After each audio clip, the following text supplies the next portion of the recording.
Okay.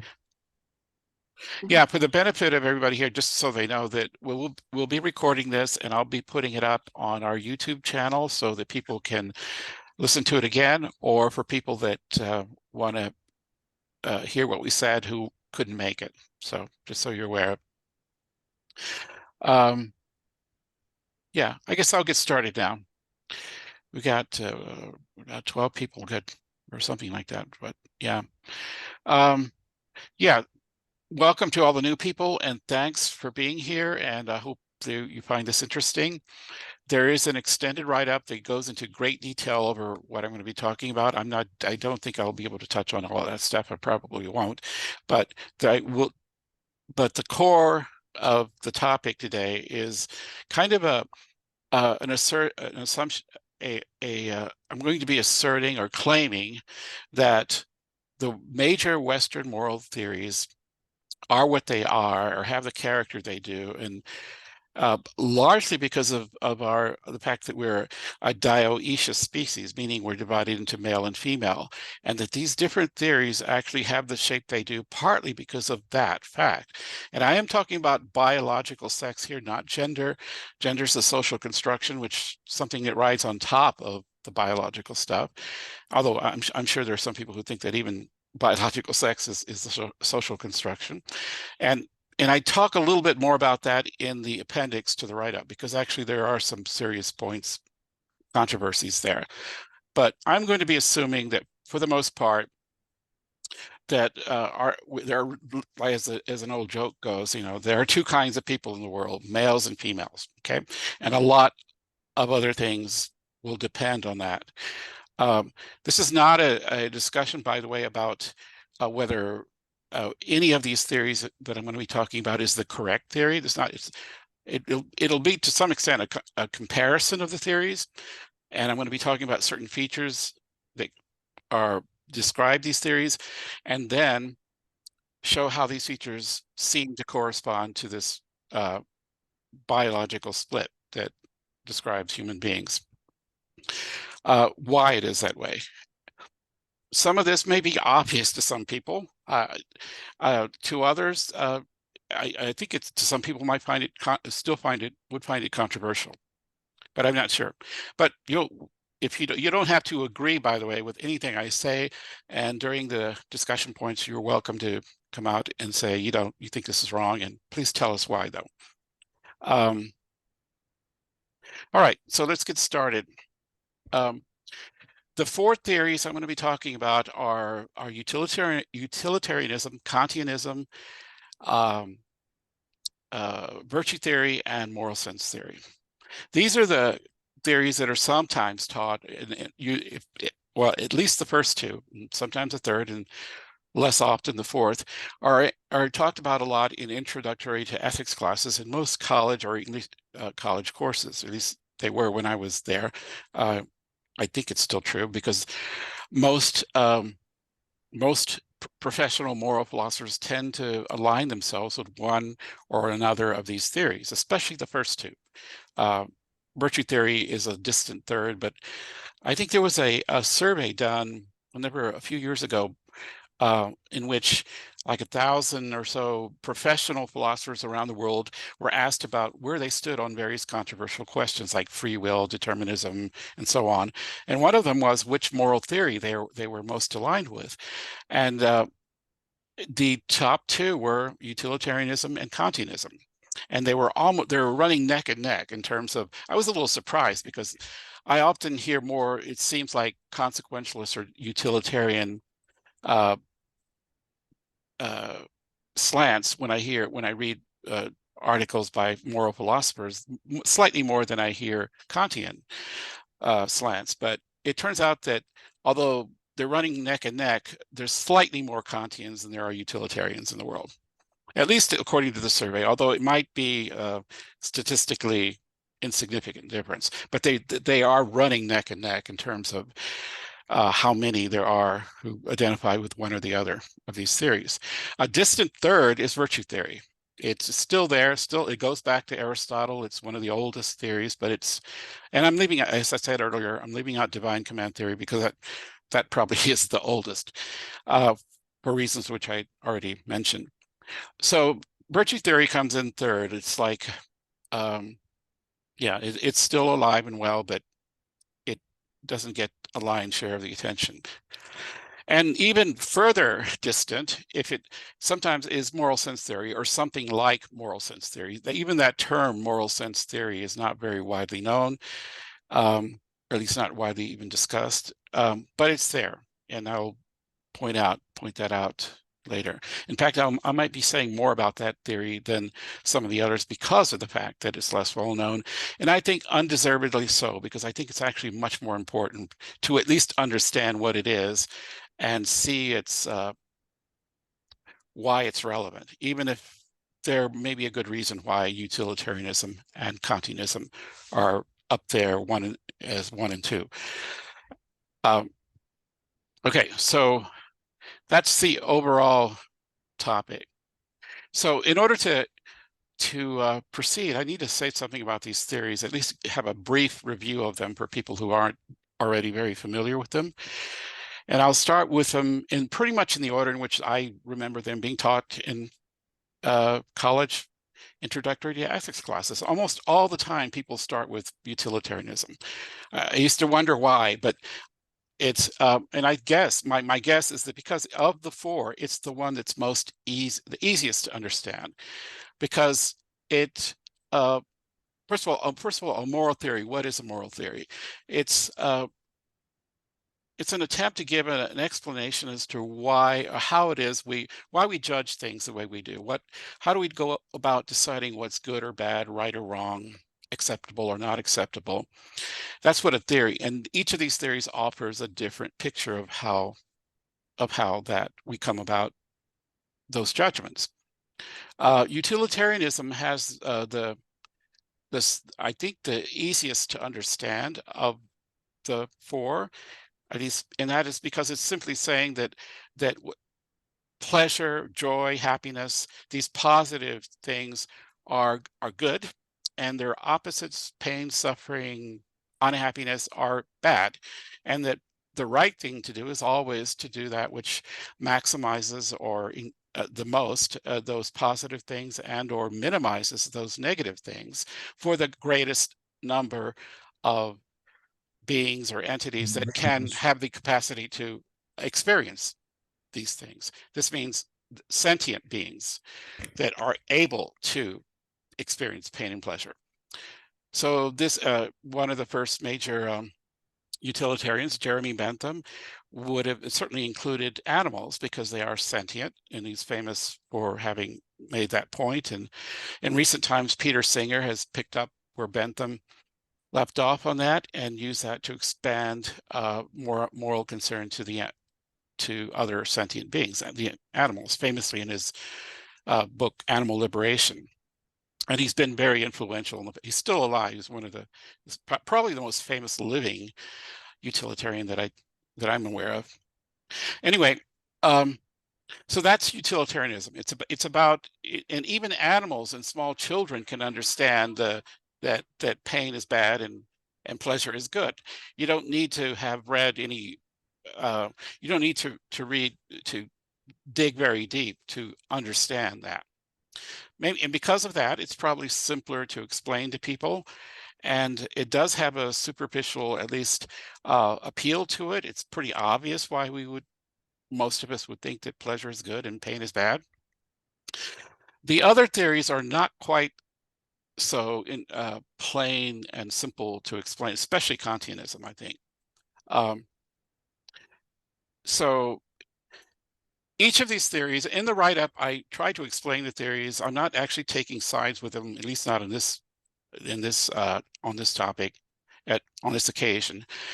But they all have problems. They all have objections, and there are lots. These have been talked about ad nauseum by philosophers for a very long time.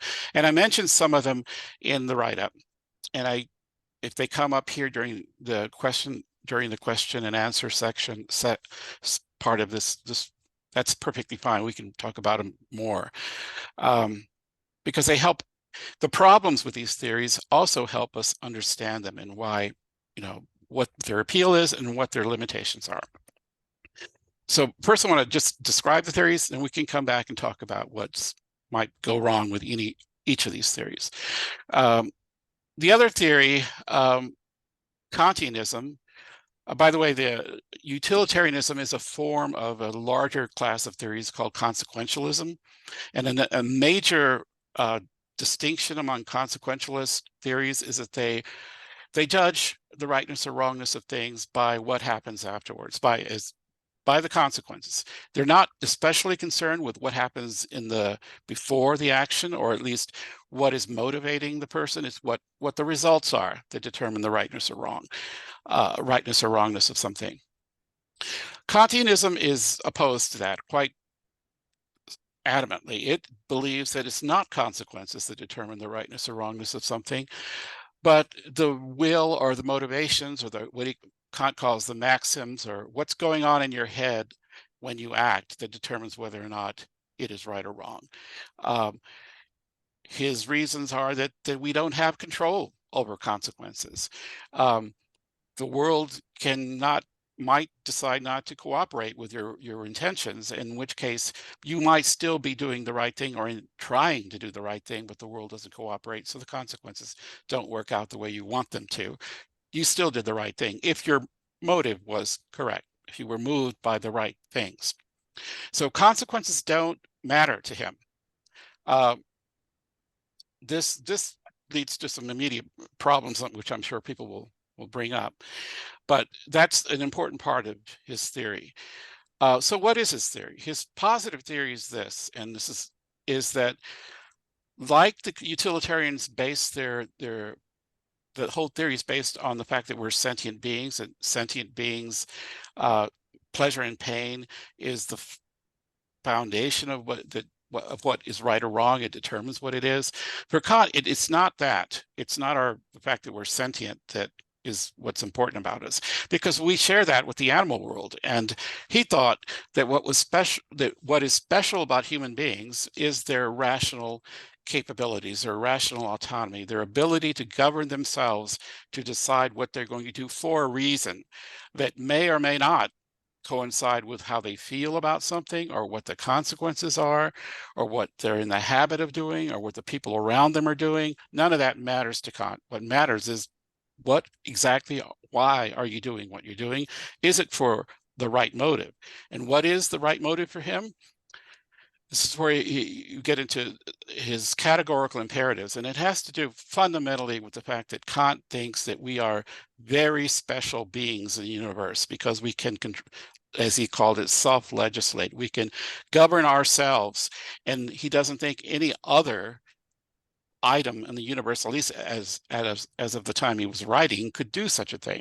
Although he was open to the possibility that there could be extraterrestrials, or perhaps even future AI that can make rationally autonomous decisions, but certainly not any animal that he was aware of, and nothing else, no plant or inanimate object. But we are unique and being able to do that, and being able to make decisions for reasons. And that capacity, the ability to be self-legislate, as he calls it, is so unique that it deserves high regard. It deserves the highest respect. That's why you're not allowed, for example, to lie to anyone. Who had a blanket prohibition on lying to anyone, to any rational autonomous being, that is, because it deprives that person, the person you're lying to, of the information they need to be able to make rationally autonomous decisions. And that's not showing respect for the special kind of being they are, or that you are, if you're a rationally autonomous yourself. And this is the heart of what makes for morality for Kant, that we owe respect to rational autonomy wherever it adheres, and that mainly means in human beings. And anything we do that doesn't show that respect, doesn't, for example, his imperatives say you should never use someone as a means only, but you should always use, whatever you do in relation to them must be to treat them as an end. You're not allowed to use someone to not respect the fact that they're rationally autonomous, treat them like an object, a tool, or is the height of immorality for him. Another version of it is the idea that we should always act in such a way that whatever your motive is in doing something, you could make it into a universal law that would apply to any rationally autonomous being, not just you.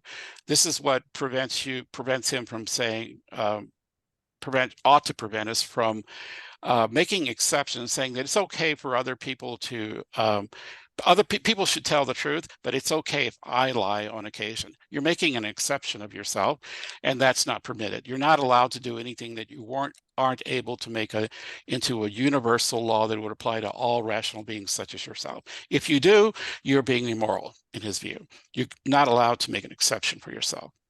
And again, this goes back to a great respect for the rational autonomy that you have and that other rational autonomous beings have. The third idea is a little more obscure, but it's actually related to that. And he thought that we are, because we're so special, we're like godlike beings. He called them, we're members of a kingdom of ends, and that because we're so, we are like miniature gods, because nothing else in the universe could govern. Everything else in the universe is shaped and governed by natural laws. By the way, Kant was a determinist when it comes to the natural world.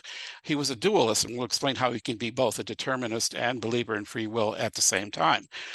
In the natural world, plants, animals, and everything else that's governed by natural forces is obeying the laws of physics. And you can't blame it or praise it, because it just is what it is, and it couldn't be any other way, because it's not in control of itself. Its strings are being pulled by the laws of nature. But human beings, he thought, of course we're animals too, and we also have our strings pulled by the laws of nature too. But in addition to that, we're unique in inhabiting this other world, which he called the noumenal world, this mental world, where in that world, we do have free will. We can control our reasons that we give ourselves for why we do things. And that's the source of our free will, and why we can praise or blame ourselves for either living up to that, the rightness of those motives, or not, or failing to live up to them. That's where morality lives. It lives in this second world, this noumenal world, he called it, that we are privileged to be members of, in addition, of course, to being part of the natural world, where we're not in control of what's going on. So he was both a determinist and a believer in free will simultaneously, but to pull that off, of course, you have to be a dualist, and he was a dualist. And if you're not a dualist, if you think there's just one world, the world of physical things out there and the laws that govern them, you're not going to find Kant very friendly to that view. But he did he felt that our perception that we are at least sometimes in control of our motives and what motivates us to do whatever it is we do is as obvious as any empirical observation about the world, that the sun rises, the sky is blue on a sunny day, that it's obvious to him that sometimes at least we do have the freedom to control our behavior, to at least will to control that behavior. Whether we end up really doing it, the consequences, that requires the universe cooperate with your will, and that is not in your control. But your will is, and that's where morality resides, at least for Kant. This again, it comes down to the core idea that for Kant, what determines morality has to do with reason and rational autonomy, being able to control yourselves. He thought we were very special beings for having that capacity, and that's why morality applies to us, but it doesn't apply to animals or even small children or even humans who are not fully rationally capable. It only applies to certain subclass of humans, those who are capable of being aware of what they're doing and what the reasons for doing it are. And we'll get to some of the objections for this theory and the utilitarians later, but I just want to quickly jump to the third and fourth theories. Virtue theory is one of the oldest of this secular bunch. It goes back to Aristotle, at least.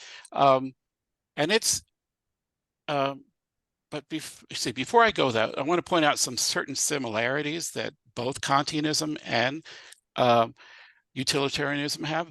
They're both theories that are striving for universality. They both are against partiality. Partiality means where you say, well, these rules or these laws or this moral theory applies to just a subclass of moral agents, but both utilitarianism says that it applies to every sentient beings, to all sentient beings, and Kantianism claims that if you're rationally autonomous, his moral theory applies to you.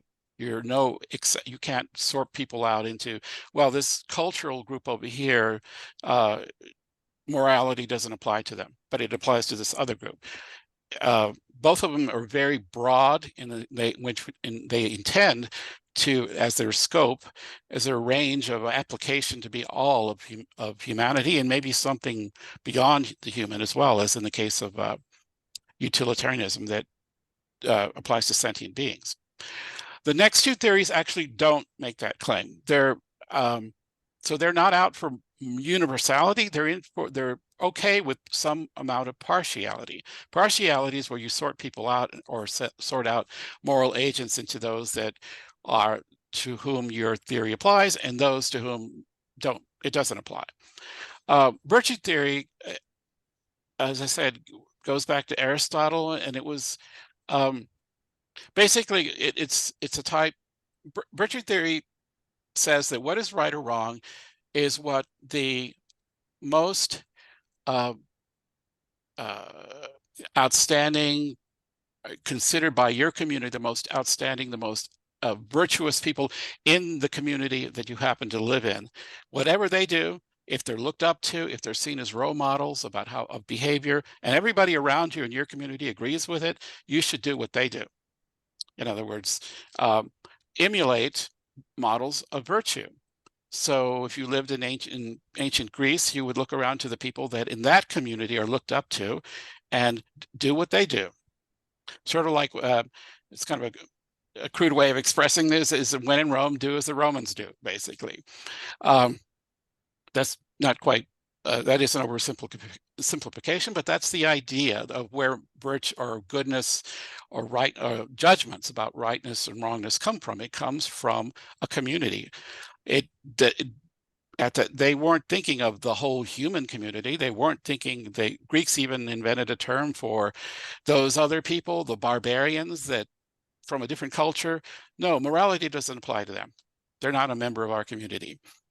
And this is one of the, well, before I get into the weaknesses of virtue theory, first of all, virtue theory does actually describe how many people actually behave. They take where else are you going to get your cues about how to behave if not from the people around you? In fact, another strong point of virtue theory is that it does actually describe, or at least it's been said that it describes how children become socialized or moralized. They pick up on what their role models are doing, what their parents and teachers and the other important people in their lives. That's where they're going to learn to be moral. They're not going to pick up a book of Kant or utilitarianism and learn to be moral that way. They copy what they see, and that's exactly how Aristotle saw moral development. Hopefully you have good role models, and you should strive to be one yourself so that one day you can be the role model that will help shape the next generation or the other people.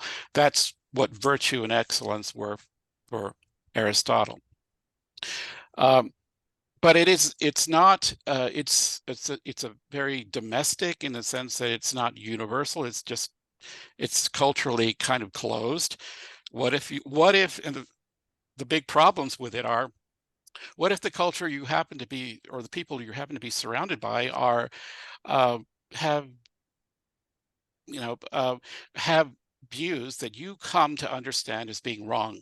Perhaps they believe that certain subclass of people can be mistreated, or that slavery is okay, and but if you're fully acculturated in that culture, you won't have that dissenting opinion. You have to have like seen other ways of other cultures, seen other ways of living in the world, to be able to have the perspective to judge your own culture harshly in that way. But if you were thoroughly acculturated in one of these, in an Aristotelian culture, your standard of what is right or wrong is determined by that community you happen to be in. You don't step outside of it. If you step outside of it, you're becoming immoral, simply in virtue of the fact that you don't pick up your cues from the right authorities, from the right role models.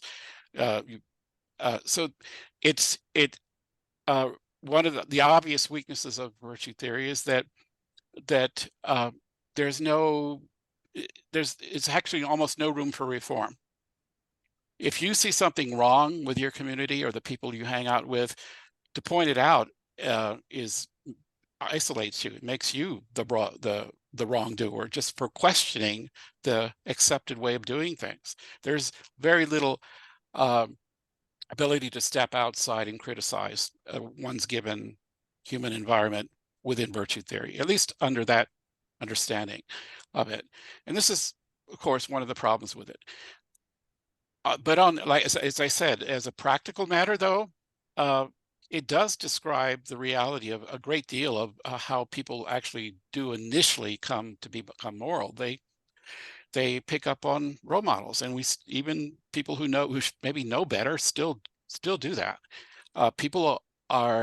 Prominent people in your community are going to be influential, whether or not that's for the good or bad. If you're a virtue theorist, it's good, provided other members of your community look up to these characters as being role models.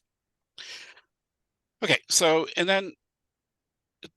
but what's different, say, between virtue theory and the other two theories is that unlike the other two theories, Kantianism and Utilitarianism do have mechanisms for stepping outside of your community. Utilitarians say, look, it's everything that can feel pain and pleasure should be a moral concern. Every entity, every being that can feel, that is sentient, is a moral within the realm of morality, and needs to be taken and their interests need to be taken into consideration. And it doesn't matter what culture or what people, what your surrounding community thinks. It matters whether they're sentient or not. Kant, again, focused on rational autonomy. So if you're rationally autonomous, then you are a part of the moral world, and what your interests matter. In fact, you should be respected because you're rationally autonomous. Again, culture. And so it is quite possible within each of these theories to criticize the community, the culture you are in. In fact, they almost totally in the business of doing that. They're always critical of. Peter Singer keeps pushing including animals into our moral concern. Expansion, slavery came to be seen as immoral precisely because of things like of noticing that those supposed slaves are rationally autonomous, and yes, they can feel pain and pleasure. They're not inhuman, and so on. There is a way in which moral progress can happen. There's a route to moral progress with both utilitarianism and Kantianism. Whereas virtue theory seems to be more of a status quo, or the particular community you're in, you do what they do. That's the bottom line if you want to be virtuous. There's a perspective within the theory to criticize it, at least in the classical sense that I'm talking about here. Okay.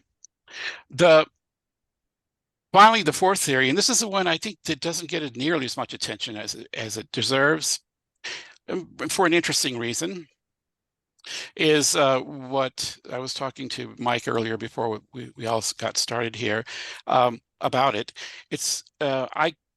Its name is not even widely used, but it's recognizable. It's the name that I refer to it is moral sense theory. And in the West, it became probably, as far as I'm aware of, most prominent in the 17th century in Scotland, in what was known then as the Scottish Enlightenment. And it involved various thinkers at that time that seem to have arisen in that particular time and place, two of which are quite famous. One of them is David Hume, and the other is Adam Smith, the author of The Wealth of Nations, the father of capitalism, if you like, although I think he's highly misunderstood. But there were others, many others, like Lord Shaftesbury, Francis Hutcheson, and to mention just two others. What is moral sense theory?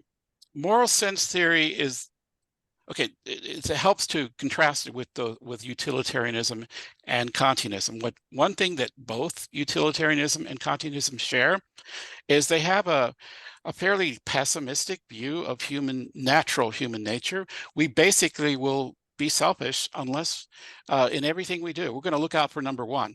And there could be evolutionary reasons for that. And with those theories, there's the technical word they use is they're psychological egotists. They believe that it's part of human nature that we're going to look out for ourselves naturally. And that what these moral theories are about is to try to counteract that natural tendency. That's why they're, in a way, they're unnatural. We're naturally selfish. You need these theories to help civilize you and make you less selfish. They both have an element of discipline and encroachment on what is normal and natural and untutored. Whereas morals, and that's because they both share kind of a dim view of human nature, that we're basically depraved. We start out depraved, and it's only through some major effort on our part or the people around us that we become decent people, because we're going to look out for ourselves first. That's an assumption that isn't shared by moral sense. They actually assume the opposite. Adam Smith famously started his book, A Theory of Moral Sentiments, with a phrase, which I quote in the extended write-up. But basically, they believe that, yeah, selfishness is part of our nature, but we're also naturally, without needing anybody else to tell us, naturally possessed of a sense of concern for others, that empathy is also built into us, that we are, we were capable of being mean and nasty and selfish, but we're also capable of being the exact opposite of that. And that also is part of our nature. It doesn't have to be forced on us from the outside. And that if it wasn't the case that was true, we would have died out long ago, that we do respond with empathy when we see suffering, if we can do something about it. So it assumes a different human psychology, that we aren't, we are also capable of being good. People are basically good, is the rock bottom assumption of moral sense theory. And if they do bad things, it has a lot to do with the fact that their environment is a bad one.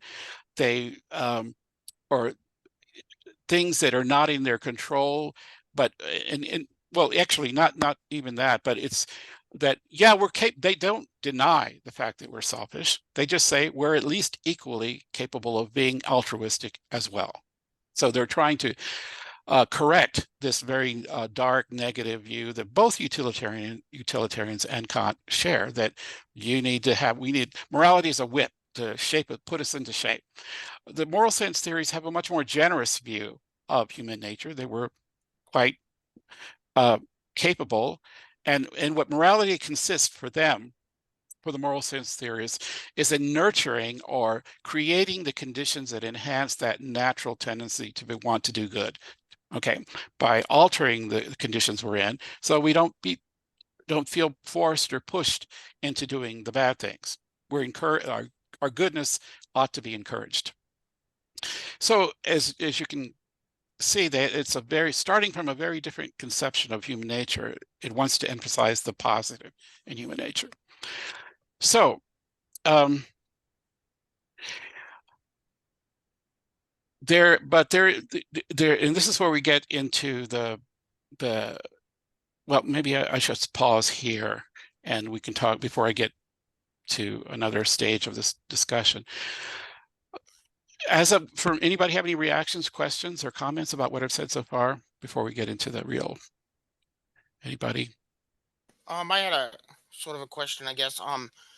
Because it seems that well, there's another difference that kind of strikes me between moral sentimentalism or moral sense theory and the other ones is it seems that moral sense theory is more of a meta-ethical perspective, and utilitarianism and Kantianism and virtue ethics are kind of a more practical ethics perspective, right? So like, because moral sentimentalism, as I understand it, kind of talks about like where ethics comes from, like what it is, um, and then whereas utilitarianism and Kantianism and stuff talk about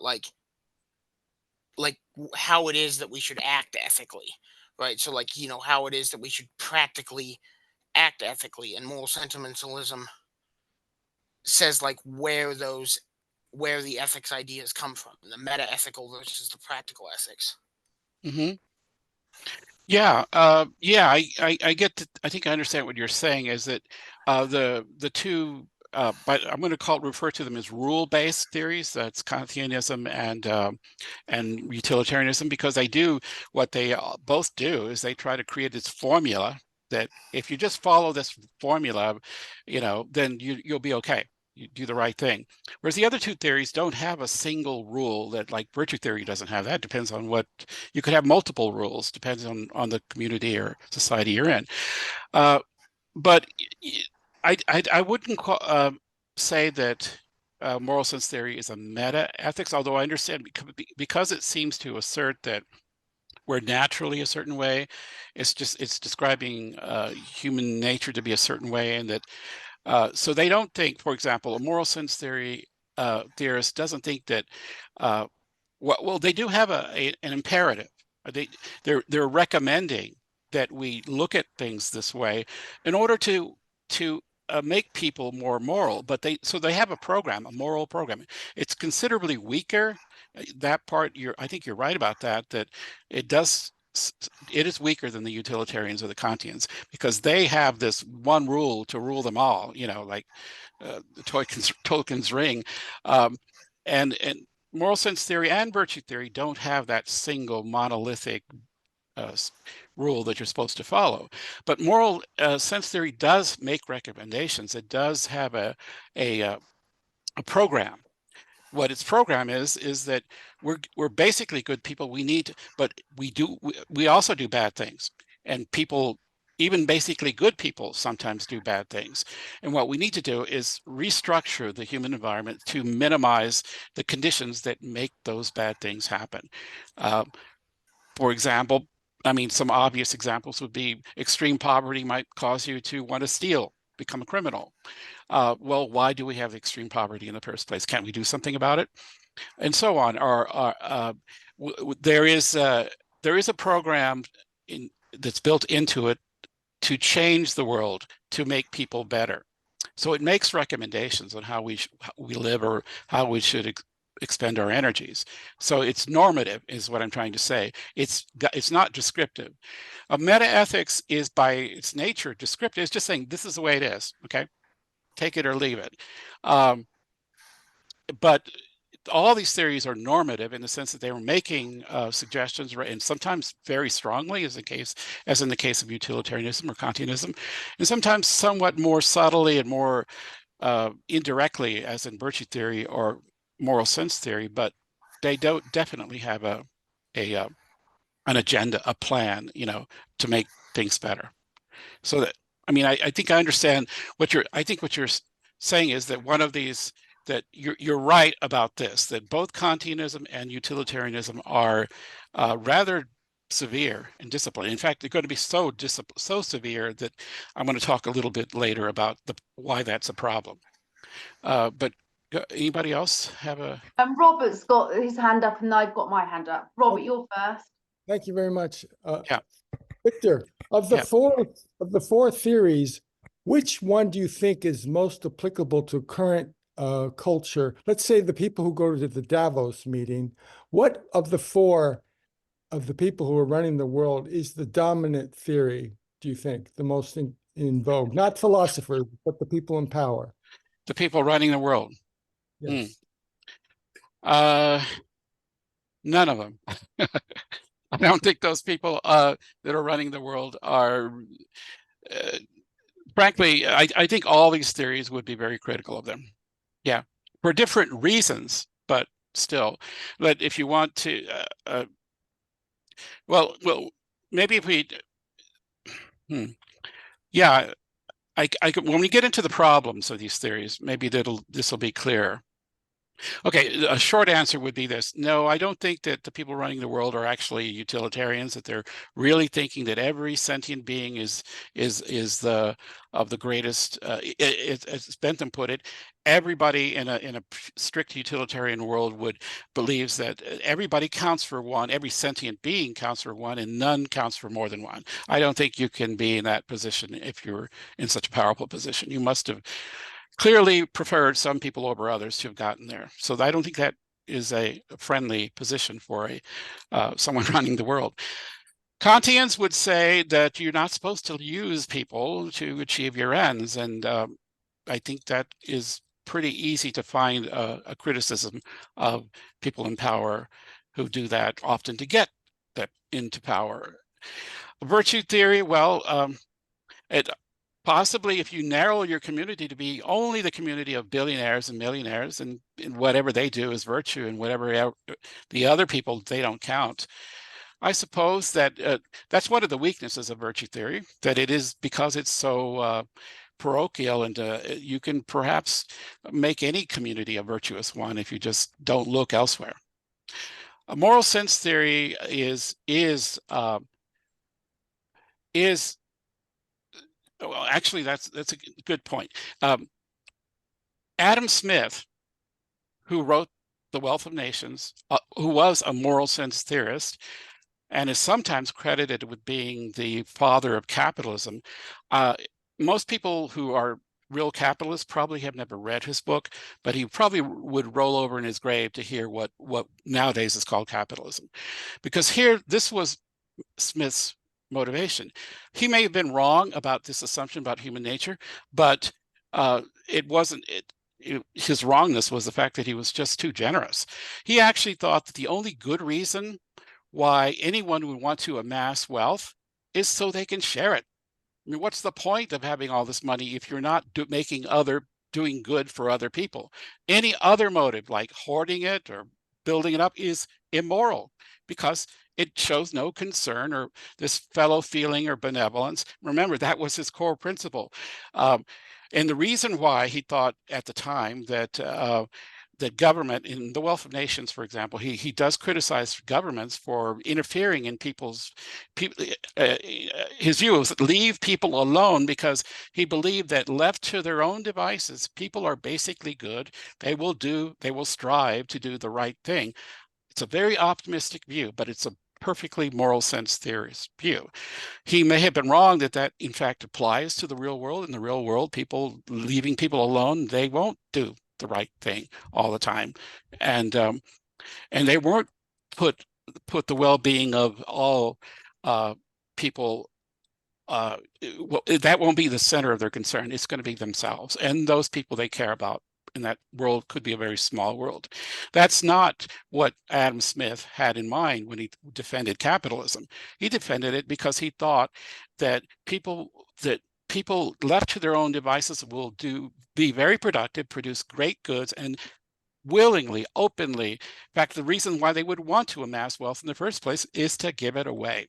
What other good purpose would you have for wealth than to give it away, just to improve the life of other people? Now, this isn't exactly modern day capitalism, but that's where Adam Smith was.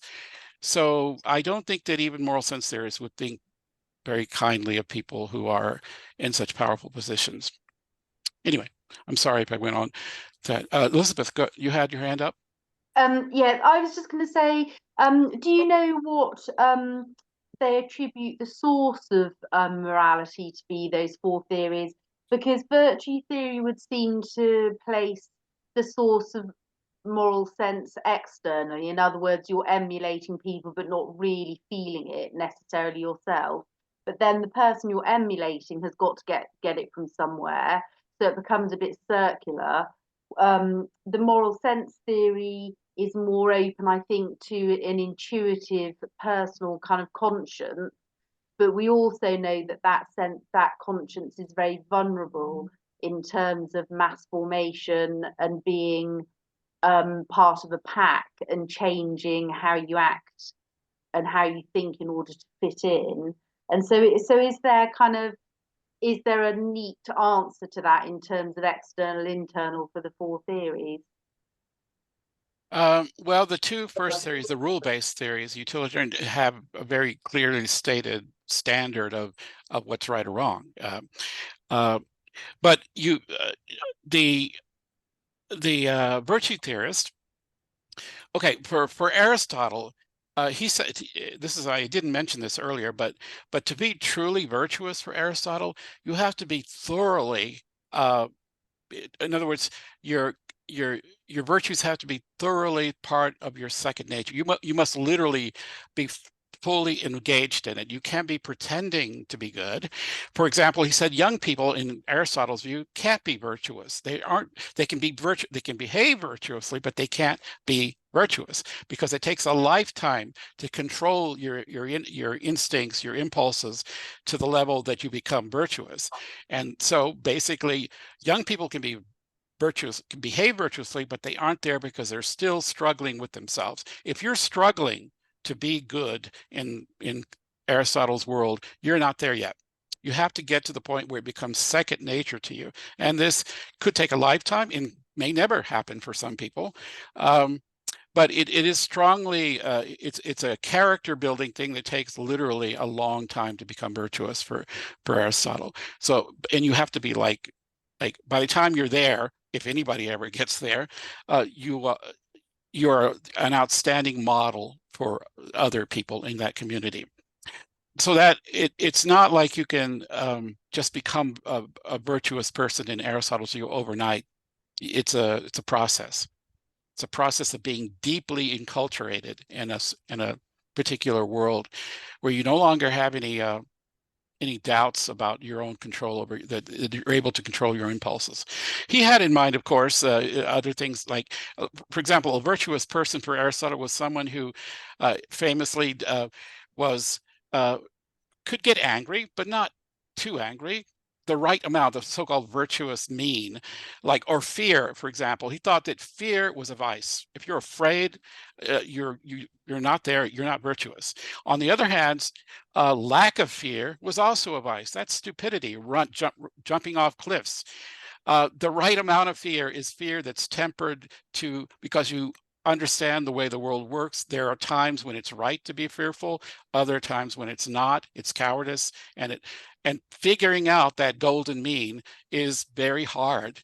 You only get it through experience and having tried long and hard and finally achieved it. And that's how he saw virtue, all the virtues. Controlling your temper, being unfearful, being generous. It's good to be generous, but you can overdo it, and to the point where it becomes a vice, and so on. That was his whole For that reason, though, the idea of virtue theory, where you're emulating models in the community, is a bit of a farce, because how can you emulate someone with a lifetime of experience when you're naive? That means you're not going to be virtuous. So the emulation part is pretty thin, really, isn't it? No, the emulation is the process of training, of becoming virtuous. Yeah, you're supposed to.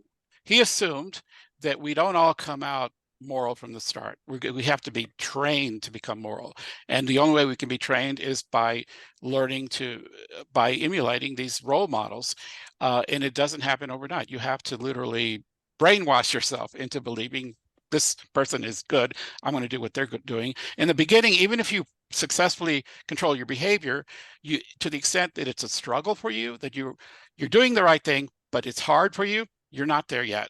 You literally have to becomes part of your nature. That's when you succeed, according to Aristotle. Thank you. So it's Con the Stoner and then Will. Okay, Con the Stone, you're next, and then Will. Yeah. So I just want to say, I think that that at least for utilitarianism, I think that the kind of the source of it or whatever, um, could be kind of called what's oftentimes referred to as emotivism, which I actually consider myself an emotivist when it comes to meta ethics, and that's basically the view that like it's a non-cognitive view of ethics, where it says that what is moral, like to say something is moral or immoral, is not to speak about truths, but rather feeling, right? To say, if I say this is moral, what I'm saying is I like this, or hooray to that. It's sometimes called the hooray boo theory of ethics, right? Where if you say something is bad, you're saying boo to that, and if you're saying something is good, you're saying hooray to that. It's a matter of feeling or whatever. And so it seems that utilitarianism kind of gets its I think that the meta ethic of emotivism connects very well with the practical ethics of utilitarianism. Well, Um, there's a slight problem there, is that um, that proper utilitarianism is not about how you it's not about what feels good or pleasurable to you or what feels bad. It's about for the greatest number of sentient beings. So it's not what you're describing sounds like egotism, which is about maximizing your well, pleasure and pain or minimizing your pain and suffering.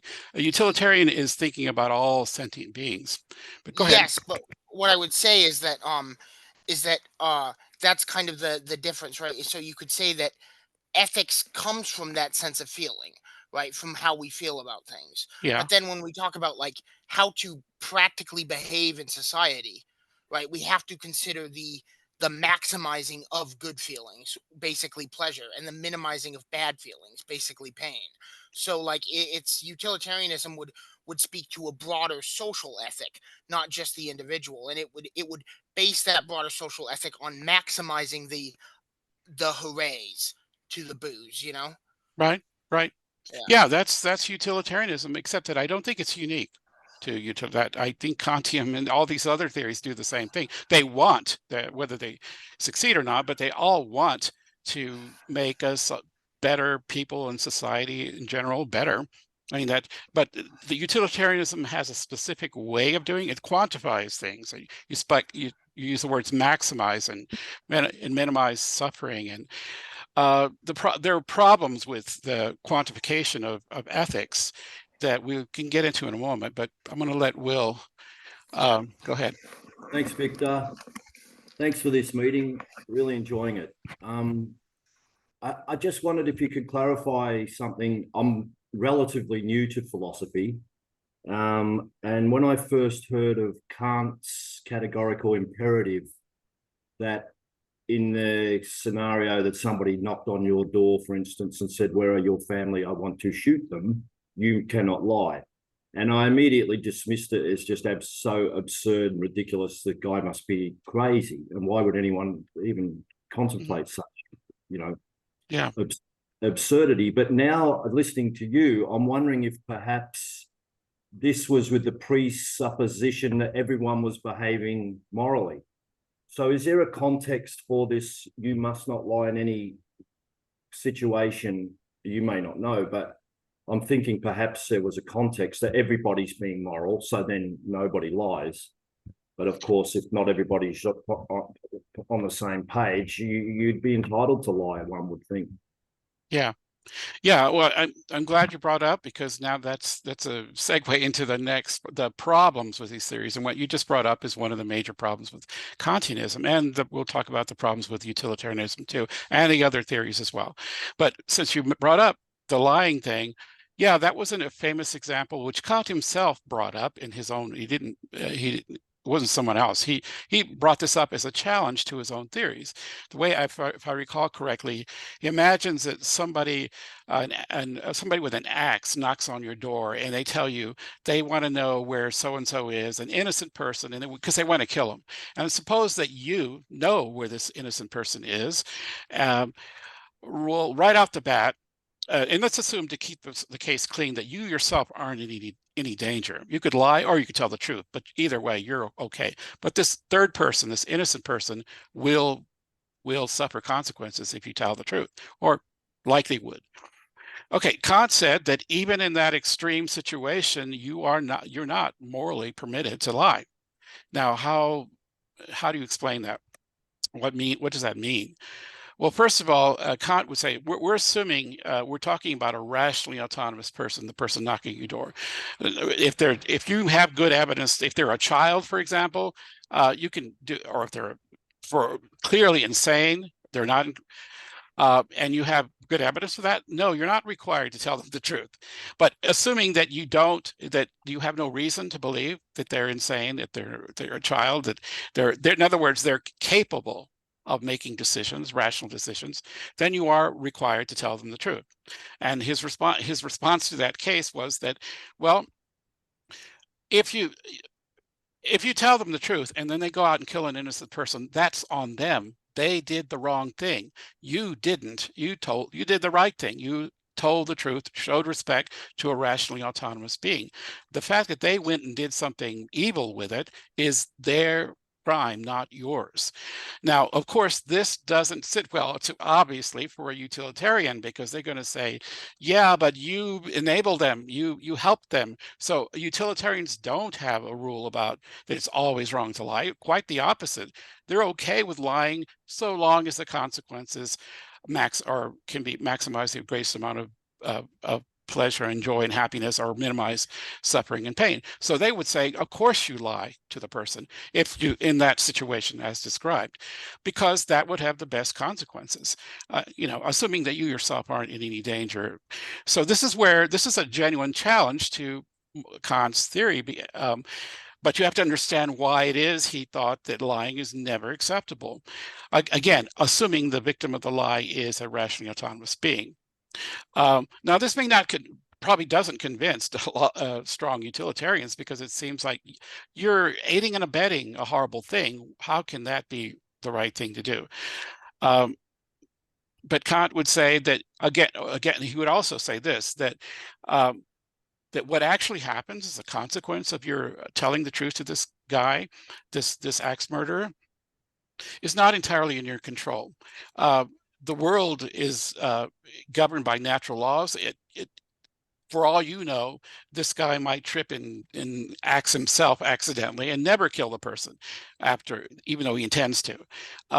If so, you're not single-handedly enabled to make things happen in the world, but you are in control of your motives and what's moving you to act. Of that, he felt is the only thing that you're really in control of. What actually happens in the world requires a lot of other things to happen in just the right way, or just the wrong way. And that's why you can't be held responsible for what the axe murderer does, because you didn't kill the innocent person. A rationally autonomous person knocked on your door and wanted information that they were going to use to go kill an innocent person, but they're the ones who did the wrong thing, not you. Now, is this a satisfactory answer? Yeah.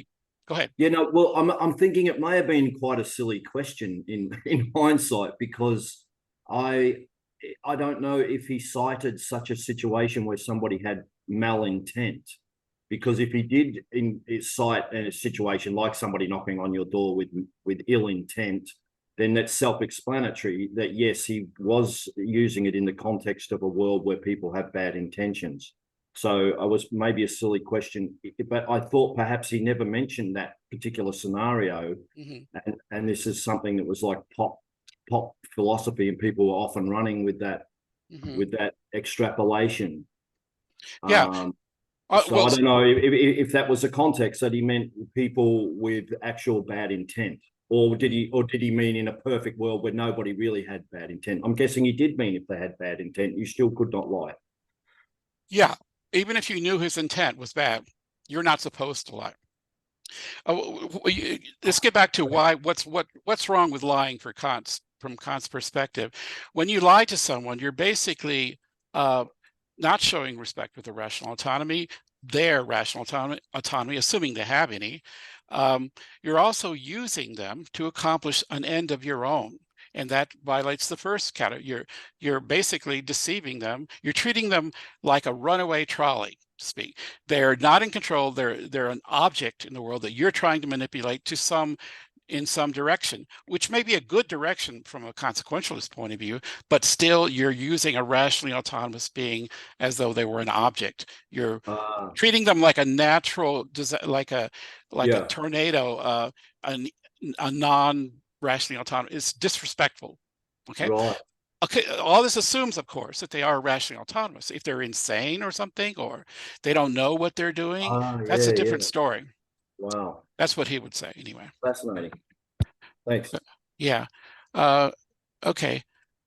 Yeah. Okay. There's that. That's a classic objection that which he himself brought up against his view. It's not the answer he gives is not convincing, especially to utilitarians, but there is a reason behind it. Elizabeth, you had your hand up. Did you want to say something? Yeah, my was a comment about Kant as well. Because so in virtue theory, if you're trying to be moral, you're not moral if you're having to work at it. But Kant's the opposite, because I'm sure there's a passage of his that talks about a psychopath who, if a psychopath is able to be kind to someone, they get extra points for their morality because it's really hard for them. So he's the opposite, isn't he? Yeah, that's right. Yeah, here Kant and Aristotle are on opposite sides of this. Aristotle thought that that the virtuous person does the good habitually because it's just they've trained themselves to be good people and do good things. They don't have to think about it or fight or struggle with themselves. For Kant, it's the opposite. If you habit or because you're well trained or you happen to have the luck of being raised by good role models and you're just a good person, you don't do bad things, that if that's what's moving you to act according to Kant, your act isn't moral for that reason. By the way, for Kant, there are three categories. There's moral, there's immoral, and then there's a third category which covers pretty much most of the things people do, and that's amoral. Amoral means it's neither here nor there. It's just like someone who has the good fortune of being born with a lot of empathy and does good things, and everybody around them thinks they're just a wonderful person, but it never occurred to them to have to struggle to be that way. It just comes naturally to them. For Kant, that person is not immoral, but they're not really moral either. They're just lucky. They're like an animal that just does the correct thing by accident, not by intention. And this is not a bad thing to be amoral. It's just not a moral it's not a moral state. You're neutral, in other words. Amoral, or he used the term adiaphorous, which is basically means neutral, morally neutral. It means that what children do, for example, assuming they're not rationally autonomous, is adiaphorous. What animals do, what nature does, what humans do when they're not rationally autonomous, like when they're ill or sick or under the influence, all that's adiaphorous or amoral. You have to be in a clear-headed state of mind in order to do something morally, and the reverse is true. To be immoral, you have to be in a clear state of mind. You have to intentionally intend to use someone or to violate one of those three imperatives. You have to be in a clear-headed state of mind to be both moral and to be immoral. If you're not in that state, then your actions are neither here nor there. They're not necessarily bad. Perhaps 90% of human actions are maybe way more than that. In fact, maybe 99%, maybe 100%, as I'm going to suggest in a moment, of everything that humans have ever done has been amoral. Well, actually, I'm pretty sure there's some that are immoral, but in the sense that if you did it and you didn't have to fight with yourself to do it because it came naturally. Well, let me list there are some disqualifications that Kant made that makes your act not moral. But that's not the same thing as immoral. One is habit. If you're doing something out of habit because that's just what you do, that doesn't make it moral. It may have good consequences, by the way. It may be a wonderful thing that you did it, but that doesn't make it moral. To be moral, it has to be done out of respect for the moral law, because you're actually in awe of this fact that you are a special kind of being with these abilities. And that is the only correct feeling, by the way. I emphasize feeling because a lot of people think Kant's ideas were void of feeling. He did dismiss feelings of like compassion, benevolence, self-love, self-interest, consequences, habit. All those things are not bad. They're just not good. They're in the sense that they confer moral credit to your actions. They are just neutral.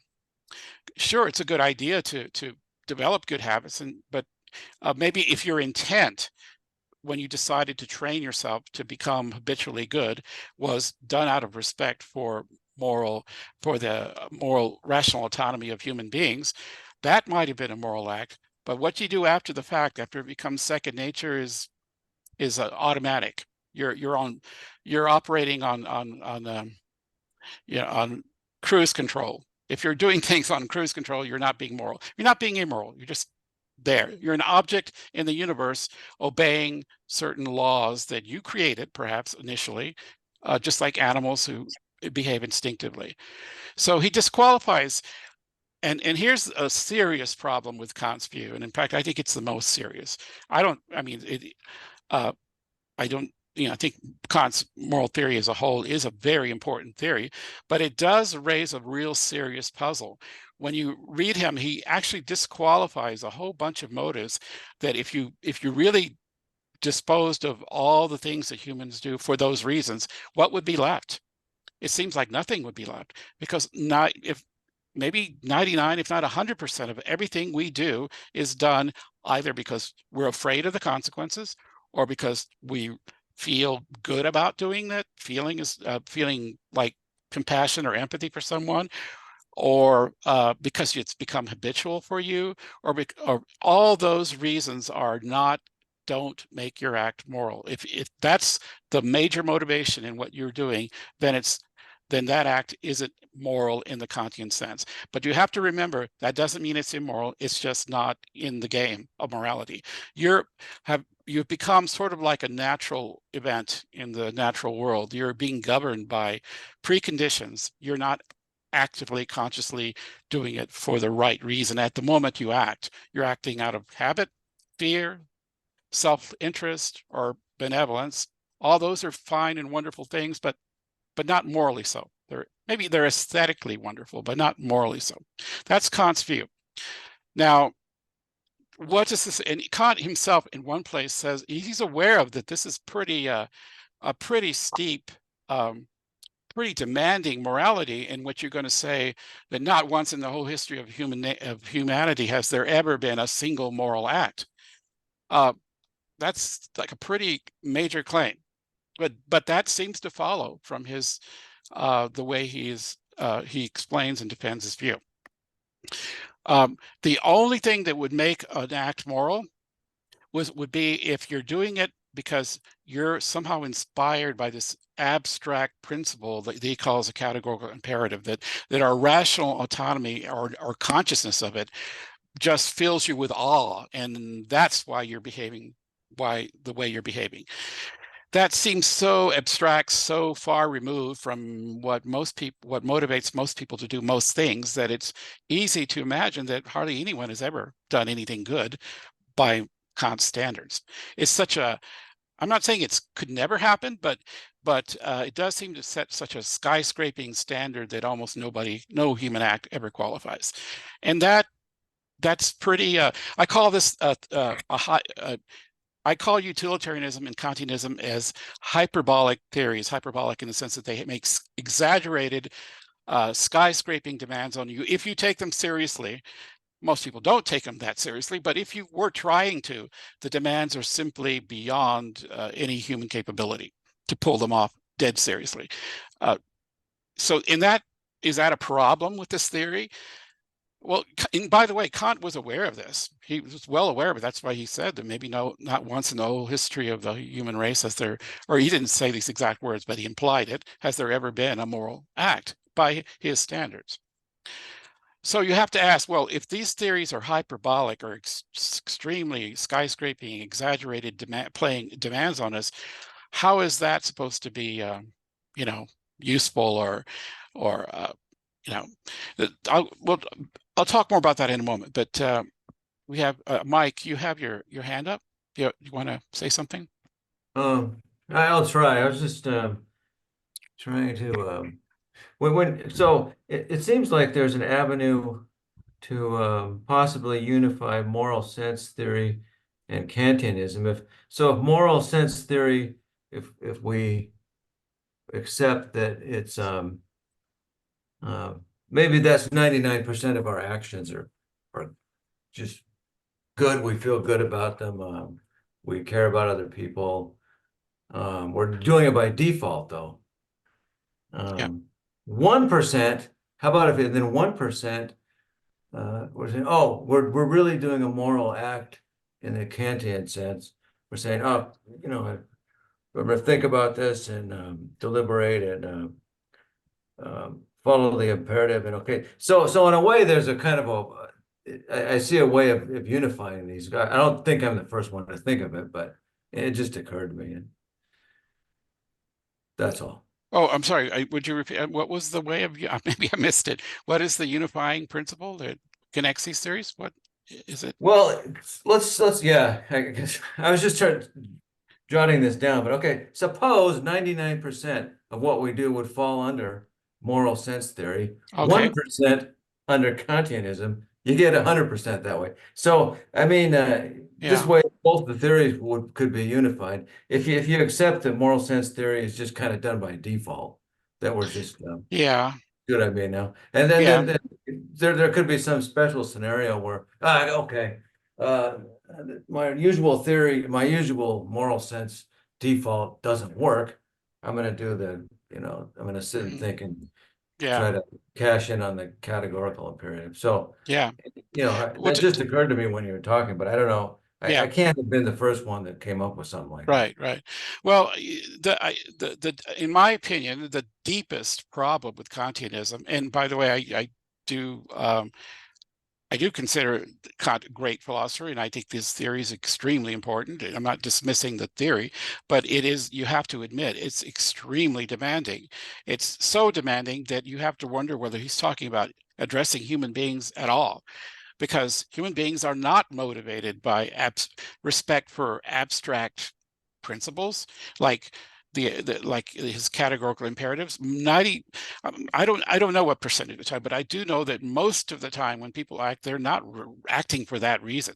They're acting for more down-to-earth reasons, like the fact that they want to act this way, or because they feel sympathy or empathy for someone, or they are it's habitual. That's how they were trained. That's how they act.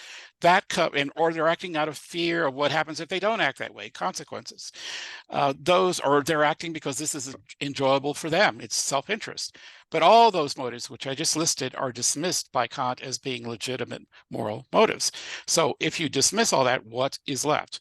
It's only this very thing that he insists that if you somehow having a mystical experience where you imagine that you're a special being in the universe, and you are part of this godlike set of beings that only they can legislate, understand their situation clearly, and behave because they have a high regard for their capacity to be rational.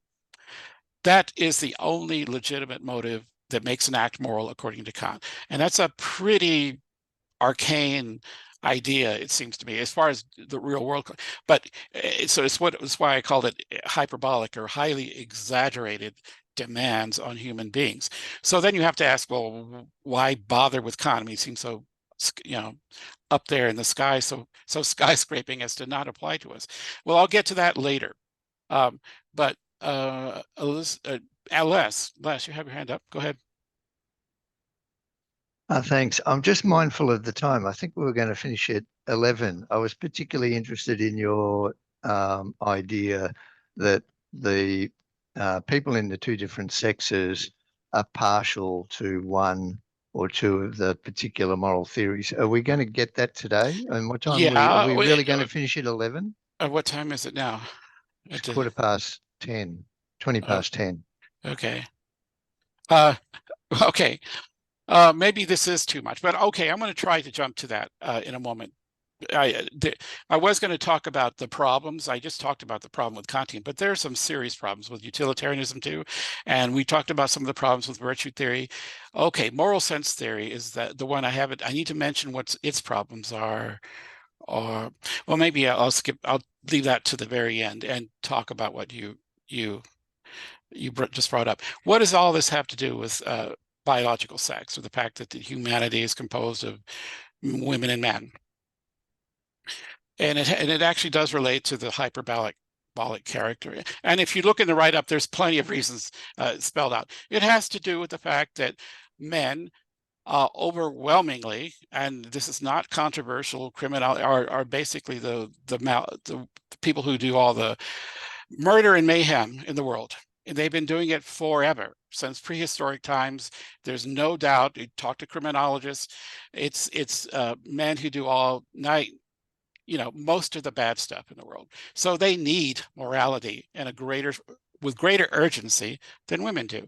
And these two theories, utilitarianism and Kantianism, precisely because they're hyperbolic and they're very much about discipline and very much about, there's this rule, follow this rule, straighten yourself out, because if you don't, you're going to be immoral. The other side, the moral sense theorists and virtue theorists, are not so strict. They're a little bit more flexible in especially moral sense theory, and concerned with nurturing good tendencies we have. They're highly recognizably feminine perspectives. And many feminist philosophers have adopted a type. I didn't even mention the fact, when I was talking about Adam Smith, that there's a school of ethics called care ethics, which appeals to a lot of feminists. And it's precisely a type of moral sense theory, because, but here's where it gets interesting. As far as I'm aware, and I've tried to look for them, the most important, or not the most important, but certainly a very large proportion of the Kantian scholars today are women, which makes me, I can mention Christine Korsgaard or Nora O'Neill. There's a whole bunch of others which I list in there. And it's kind of striking, because for this reason, if you've read Kant in any degree, he says all kinds of highly demeaning, sexist things about women. He says that they're incapable of being moral. He says, he lumps them up with flora and fauna. He says that you can't blame a flower for being what it is, or animals just do what animals do. They're instinctive. They don't have a sense of morality. He literally excludes all of the female sex from morality, and he's not bashful about it. So what's going on there? Why is it that a major portion of contemporary Kantian scholars are women, despite the fact that Kant says all these really dismissive things about women? What's going on there? And to put it in a nutshell, I would say this, that Kant saw that's because Kant precisely because he excluded women from his moral world is why the theory has a hyperbolic character it does. Men need that discipline, that simple rule to follow to keep them in line. Women don't. To put it bluntly, morality is a cure for a disease that women don't get.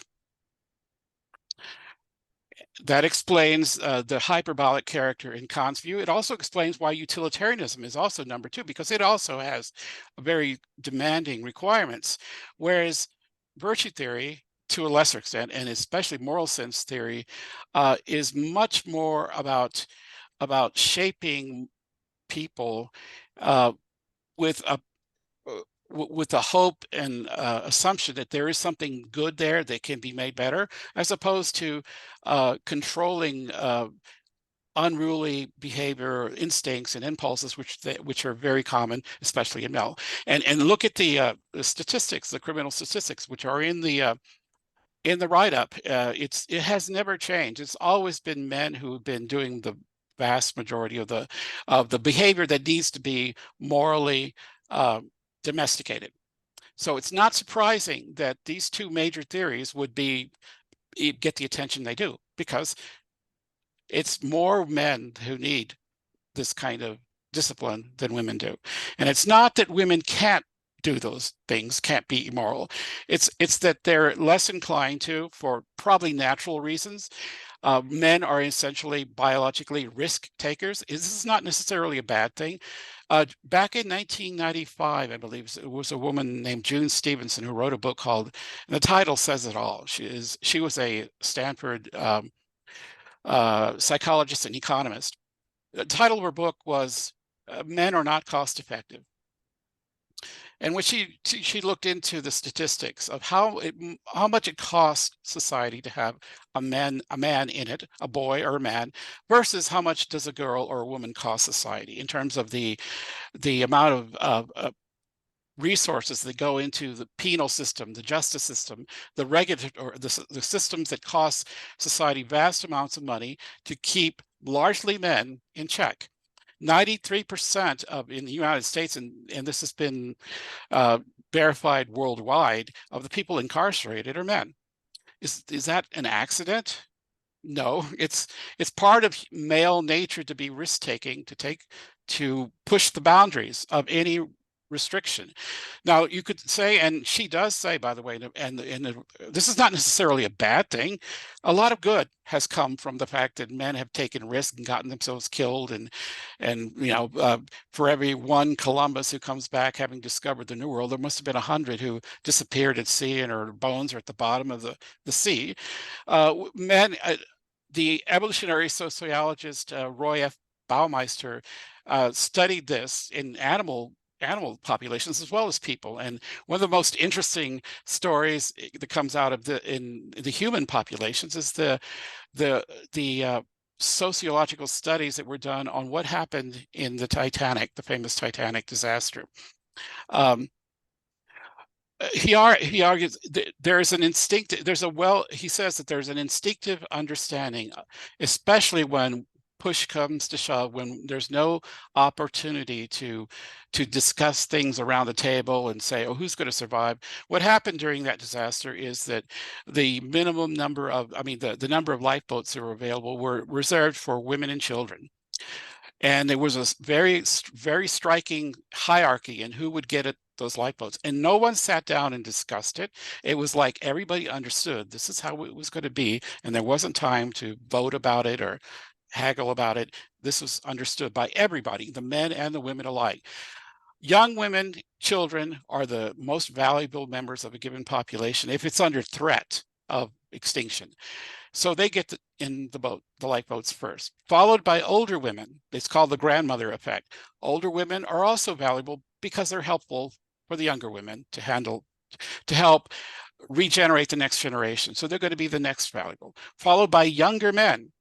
They're third in line because they're still vigorous, it's still helpful, they're still useful.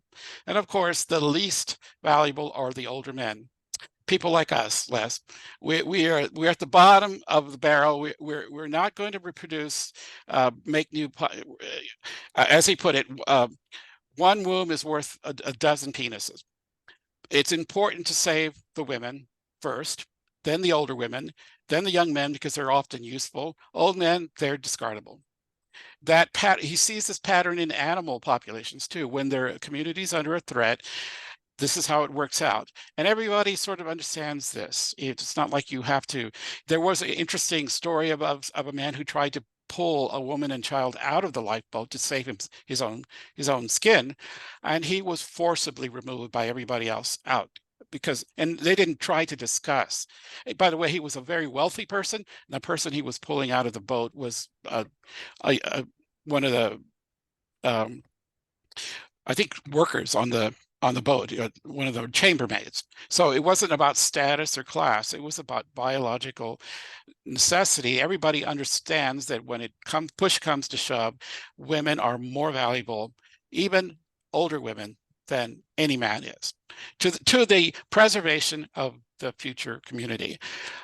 So so this explains a lot. And it does have to do with biology, with evolutionary biology. You don't need that many men. Men are expendable. Yes, they're risk takers, and that's how they contribute to the well-being of society. They take risks. Sometimes they win big. Sometimes they discover new cures for diseases, or discover new continents, or new grand, technological advances that greatly improve society. But by and large, they're also responsible for a lot of bad stuff, the vast majority of it. And you don't need many of them to keep society going. So they're relatively expendable. So the theories, going back to the theories, those first two theories get the amount of attention they do, I think, precisely because they're extremely demanding. And what kind of people need that kind of discipline and force and skyscraping, they need to be pushed is man, to get them to behave, to control their impulses, and women by and large don't. Interestingly, when a woman does step into this realm, for example, think of all the serial killers. There's a chart in the write-up, 94% of all serial killers or mass killers are men. I think in the United States, there's a chart there, a bubble chart that shows you there in the whole. There have been women who've killed a lot of people, but they're so exceptional that when it happens, it becomes front page news. Because when a man kills someone, it's like, well, what else is new? It's when women do it, it's usually chalked up to like a woman who comes home and kills her offspring. It's described as what's it called? Postpartum depression. But men do a lot of killing every day, and some of them are insane, but some of them are just rashly autonomous, bad, misbehaving men taking risks, thinking they're going to make themselves better off by doing this, engaging this kind of behavior. And that is what these moral theories are designed to help curb. That's why they demand so much of us. And that's why, and utilitarianism, Kantianism especially do that. The other two theories are much more forgiving, much more concerned with shaping the world so not so much bad stuff happens. And that's why and also it explains why they're not given much attention, because maybe they don't need that much. Women just don't need that much discipline to get them to behave halfway decently as men do. And that's for better and for worse, because I mean, obviously, June Stevenson, the woman who wrote that book called Men Are Not Cost Effective, it does at the end. Her book was banned, by the way, and some people had bonfires because it was so controversial. She suggested at the end of the book that there ought to be a tax on men just for being men, an extra $100 back then in 1985, just because of being male is a liability to society. It doesn't pencil out. Men cost society monetarily and resources more than women do, and she did the math. It did. Obviously, it hasn't happened. Maybe it never will happen, but it does express a cold hard fact. And she does acknowledge the positive side, that risk taking and the fact that men do take risk, and sometimes great things come from those risks. But it still doesn't pencil out, she says. I don't know if this is, if that really is true, but it's a sentiment that she's expressing there that rarely gets expressed, that is an important part of this. And it also explains why, as I was saying earlier, that a majority of, not a majority, but certainly some of the major moral philosophers alive today that are Kantians are women. I think the reason is they they don't need Kantianism themselves for their lives. They need it. They need to understand it because of its applicability, its usefulness to get males to behave better. It's an important theory. Okay, now where's the empirical evidence for this? There's more. Back in the 1970s, there was a Harvard psychologist named Lawrence Kohlberg who studied moral development in children. And he came up after empirically seeing how boys eventually go from being, in the beginning, children, he said, are all egotists. They're going to think about themselves first.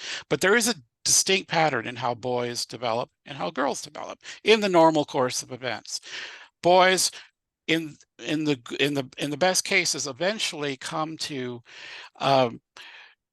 appreciate that there are other people out there that have equal, or they're on the same level they are. They come to appreciate that I have certain, I don't want to be treated badly, and so I see that there's other people out there who probably feel the same way. They come to learn to respect that this other person also has a right not to be treated badly. They come to but they see themselves in terms of, there's a kind of atomization. There's themselves and these others deserve equal consideration as they do. And eventually they come to develop a sense of equality, that they're one among many and they shouldn't be just all about themselves. They need to respect the fact that there's others out there. And then if this development continues, and then of course a lot of this is based on what if you're caught behaving badly? There'll be consequences to that. But eventually, in a minority, but still significant minority of boys, they internalize this and they begin to start thinking in terms that Kohlberg recognizes Kantian. They begin to see to behave well, even when there's no one looking, even when they could get away with behaving badly, but they develop a sense of like, this is not right. Even if there is nothing bad that's going to happen to me if I do it, it's because it's not, there's something inherently wrong with this. Kant took this idea of respect for the fact that there's another rationally autonomous being out there and gave it a theory. And Kohlberg specifically says what he's observing in the way boys develop is very much in line with Kant's theory, that they slowly become more abstracted from the concrete other person. In contrast, okay, but there was a conclusion he came to, or maybe he didn't, but some people drew this conclusion. He did not observe this in girls. In fact, if you saw from what he described, it seemed like girls were morally retarded because this is not how moral development happens in girls. Fortunately, he had a student named Carol Gilligan who then went and studied girls specifically to see how they moral developed and contrasted it with boys. And what she saw is exactly what moral sense theory, how moral development happens in girls. It's not about atomizing individual agents into, well, that person's equal to me and they deserve equal consideration as me. That's not how the pattern she saw. What she says, again, they start out like the boys, being self-interested, egotist, but eventually they get past that by enlarging their sense of self to include the other, to the point where it's not about they're equal to me, but they matter to me because myself now has gotten bigger, where I begin to absorb them into my circle of concern. And this just keeps getting bigger, and the circle of concern, it's an expansion of the self to include others, and supposedly with no upper end. There isn't a point in which you say, well, that's enough, but there is a difference, and the difference is that for the girl, there's no in Kantian ethics, there is, and in utilitarianism too, there is this principle about equality, which is missing from this moral sense theory. Moral sense theory doesn't claim that everybody's equally important. It just claims that everybody's important. Some people are going to be more important than others. Obviously, in this tracks the progression of the expansion of the self. In the beginning, it's just you. Then it's your family, your friends. Then it's your community. Then it's all those increasingly wider circles of concern. And this is how the pattern she saw in the moral development of girls, and how girls and then later women see the moral world, as opposed to this atomized, everybody's equal to me and I need to show respect to them because that's how I would like to be treated idea. In moral sense theory, there isn't this requirement of universal equality. There's just an imperative to expand the self. So your child is going to matter more to you than the neighbor's child or the child on the other side of the planet. If you're familiar with Peter Singer, he argued against this. He thought, no, that kid on the other side of the planet who's starving to death does matter as much as your child. That's a hyperbolic demand on human nature that you don't find in moral sense theory. Anyway, but I could go on about this, but both you and Khan the stoner have your hands up. So go ahead, Khan, and then I'll let you talk again. Go ahead, Khan. Are you there? Oh yeah. Sorry. Yeah. So yeah. I guess I just want to say kind of like I guess why I favor utilitarianism and why I see that as it seems to me that utilitarianism is the only real ethical philosophy that's willing to live in the real world. And what I mean by that is like we don't live in a perfect world where we can always do the perfectly correct thing. And it seems that a lot of ethical philosophies want to assert that we should always do the perfectly right thing, but we can't always do the perfectly right thing. To compare to like other fields is like, wouldn't it be awesome if, engineers could make a machine that was 100% efficient and produce no exhaust? And like, yeah, of course that would be awesome, but we can't really do that. Nothing is 100% efficient, or like we can't make lights that are super long lasting and super bright. It'd be awesome if we could, but light longevity and brightness is inversely correlated.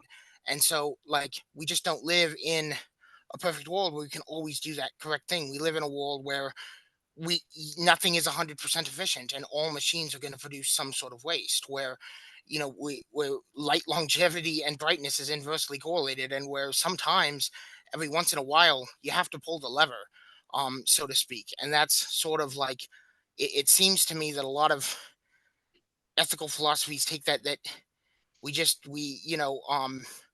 you have to always do the right thing, which sounds good, and we should, but you have to understand that we can't always. Sometimes we have to make those investments, those trade-offs, Right.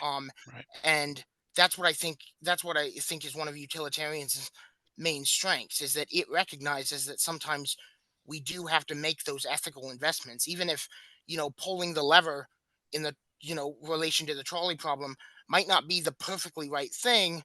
Like, it might still be wrong because you're still killing one person, but you save 5 lives. So in the long run, that's why I compare it to like an investment, because there's no way I can make, like, if I invest $50, I'm going to be out $50 in the short term. But Right. the idea is that in the long term, I maybe make 100 or something. So like, that's kind of the idea of like pulling the lever. In the short term, you decrease some utility, you kill a person, but in the long term, 5 other people are now alive that can do more than that. And that's sort of like, I mean, it would be most ideal if we could all just run as fast as Barry Allen, and the answer to the trolley problem becomes run, Barry, run. But we can't. We're not capable of just running like the Flash and saving everybody. Right. We sometimes have to make those investments. Right. Well, thanks. Well, first of all, as I said at the very beginning, I'm not actually saying that any one of these theories is the wrong theory. In fact, my conclusion in the thing is that they're all 4 of these theories are absolutely necessary, precisely because they cover aspects of human experience that the others don't. There's a lot of good. I mean, utilitarianism is important because it does answer a lot of, especially questions at scale that can be quantified. It doesn't do very well, though, in other areas. Here's an example. Maybe you're familiar with this, but where it clashes with the other theories. Imagine a woman on the beach who's taking care of 3 children. 2 of them are not hers, but she's responsible for them. One of them is hers, and the one that's hers is overall way off to the left, and the other 2 are off to the right. And there's an emergency. She has to get all these children out of the water fast.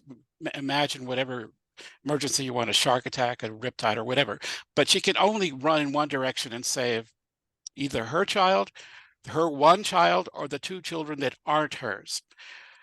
A utilitarian would say, obvious, the answer is obvious. You save the 2. That's twice as much life. But a virtue theorist, a care ethics theorist, even Kantian would say, no, that's not obviously the right answer. Because what it's, of course, two lives are saved. But okay, the Kantian would say, yes, but you have a special obligation to this one child that you don't have to the other children, that comes from the fact of you're responsible for this child. It's not that you don't care about the other 2, but this one you have a greater responsibility for than the other 2. Therefore, you should save your own child. A virtue theorist would say, and some specifically have, that what kind of mother would that be who would save stranger children over her own?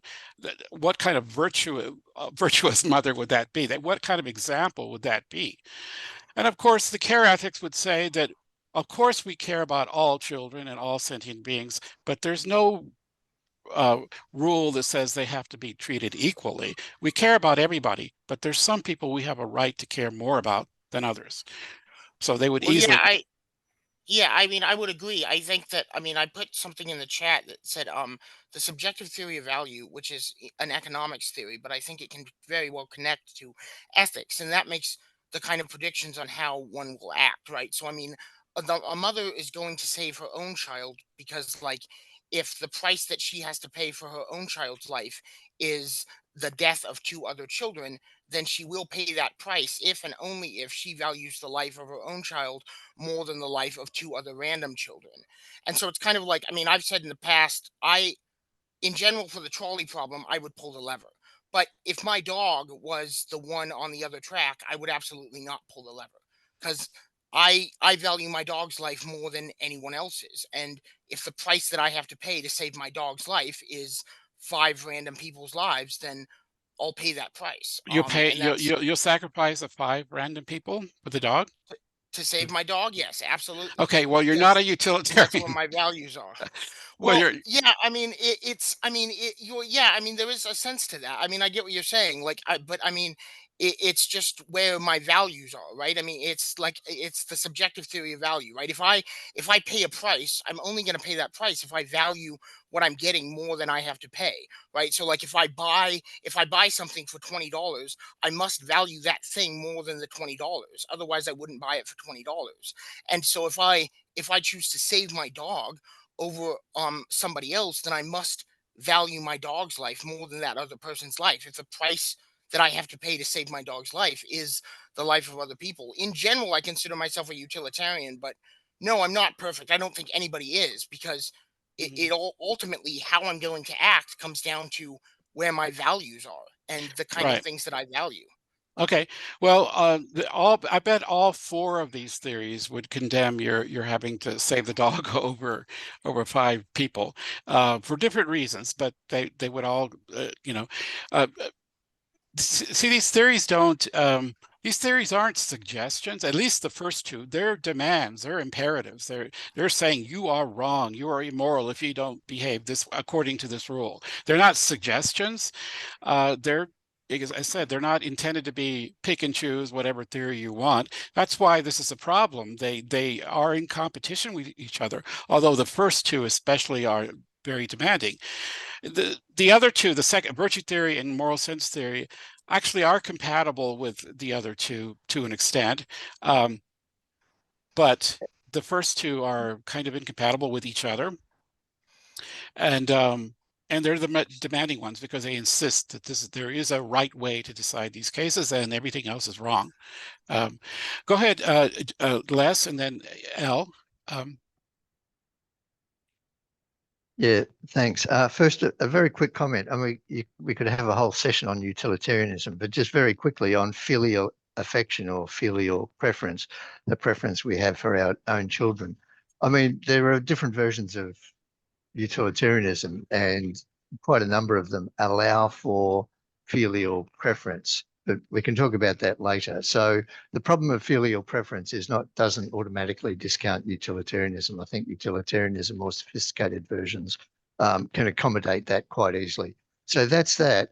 I did want to get to your talking about how most Kantian moral philosophers are women, and I get you're saying that they are because they want to get the Kantian theory out there to keep men in check.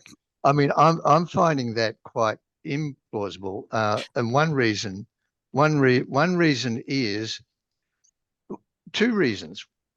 The Kantian women philosophers develop quite sophisticated defenses and arguments for Kantianism. I mean, this is a really technical area in philosophy. I haven't seen any say Kantianism is the moral theory we need to go for because we need to keep men in check. So You're right. That's one thing. The second thing is, yeah. if I'm a woman and I'm worried about male violence, so many males in jail doing the wrong thing, I think if I wanted to improve society in that regard, make men better, the last thing I'd do is become an academic moral philosopher. I'd be getting into politics. I'd be getting into social policy. I mean, here in Australia, we've had a concerted campaign against coercive control, which is mostly done by males, of course. So I'd be getting into the social political arena. The last thing I'd be doing, the least effective way to make a social change in that regard is to become an academic moral philosopher. So that's the other thing. The other thing I wanted to talk about is your empirical evidence for supposing that why you think women are attracted to Kantianism. And you mentioned Kohlberg and his study with the moral development of children, very seminal work there. And you said Kohlberg looked at it through a Kantian lens. Boys were developing a Kantian outlook. But in all fairness, I think this is, if Kohlberg said that, Kantian was probably wrong, because that universalizability that you see in Kantianism,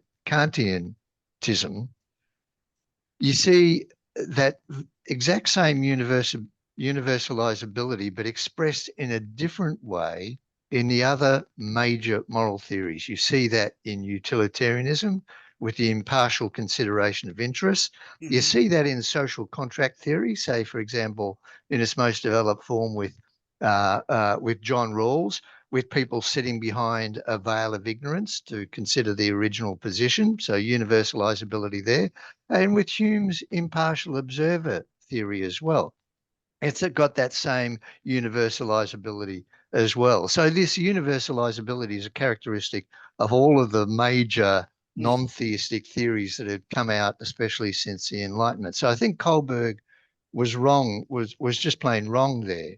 Yeah, well, I agree with partly with what you're saying, but not the other part. Okay, definitely, utilitarianism is got a universalizable principle. You're absolutely right about that. In fact, that's part of why it's in Kantianism and utilitarianism they're both demand that everybody who fits the criteria for being a moral agent, sentience in the case of utilitarianism, rational autonomy in the case of Kant, that this moral theory applies to them. They're both. There aren't the virtue theorists don't. And when you mention contract theory, I see that as a variant of Kantianism. It is very much in the same tradition. So of course it would inherit the universalizability criterion. I don't think, I'm sure you're absolutely right. There are many variants of all four of these theories. There's all kinds of variants of utilitarianism and Kantianism. Contract theory is one of them, as I see it, and also moral sense theory. I talked about the Scottish Enlightenment and Hume, and more recently the feminist care ethics, the ethics of care, which is in the same spirit. Interestingly enough, is the footnote. There is a theory that is rarely mentioned, but it's mentioned, and that's Ayn Rand's highly, one could say, individualistic, egotistical moral theory. It's also a moral sense theory, but it's interesting because she, unlike, say, Adam Smith and David Hume, who, you know, kind of, she agrees with them that people are generally good. But in her view, they're too good. They're too empathetic. They're likely to be ineffective because they're too concerned with other people's pain and suffering. They need to be effective, be much more concerned with their personal development and that of the people that help them develop. And in other words, she's saying you need to say yes to some, you have to say no to many. It's fundamentally more. It's a moral sense variant of moral sense theory, despite the fact that it sounds very ruthless in terms of, to some people. Doesn't sound that way. This her view of ethics. It's about, you know, a type of egoism, not egotism, but ego. She's normatively egoist. Some people, it's one thing for Kant and the utilitarians to say that people are naturally egotistical. Okay, they're not saying that they're not requiring or demanding that people be that way. They're just saying that's how they are. But a moral sense theorist believes the opposite, that people are naturally good. Ayn Rand believes, yeah, that's true. They're naturally good, and they need to struggle with themselves not to be so damn empathetic, because they're making themselves ineffective by doing that. But she assumes the same sense that people are naturally good. She just has a different attitude toward it. She thinks we do better if we weren't so bleeding heart all the time. We would actually do more good in the world if we weren't always feeling sorry for people. That's her theory. And it's not because she's advocating egotism, or that's why it's called egoism, not egotism. Egotism is a description. Egoism is actually a normative philosophy where you're saying you ought to be selfish as opposed to that you naturally are. But anyway, that's an interesting footnote because she's not normally lumped together with that group. But see, there was something else I wanted to say, but I'll go ahead and let Al say something, speak before I come back to it. Go ahead, Al. Are you there? Yes, thanks. Am I audible? Yes, yes. Okay. Yeah, first of all, this is one of the most fascinating meetings I've been to, because I've never heard women and children ever elevated of any status to be saved in the context of philosophy or even other themes. And I think it's amazing. I just never thought that could ever be the case. What do you mean by elevated exactly? What do you mean? Meaning picked to be saved in the case of say the Titanic. Oh, because of human assumptions. Because I always hear survival of the fittest and women are weak, and you know, all of the ways in which even generally male philosophers get status and attention here. I don't remember many instances where females even get attention in the context of philosophy, let alone as a valued group to be saved in a lifetime situation. Yeah.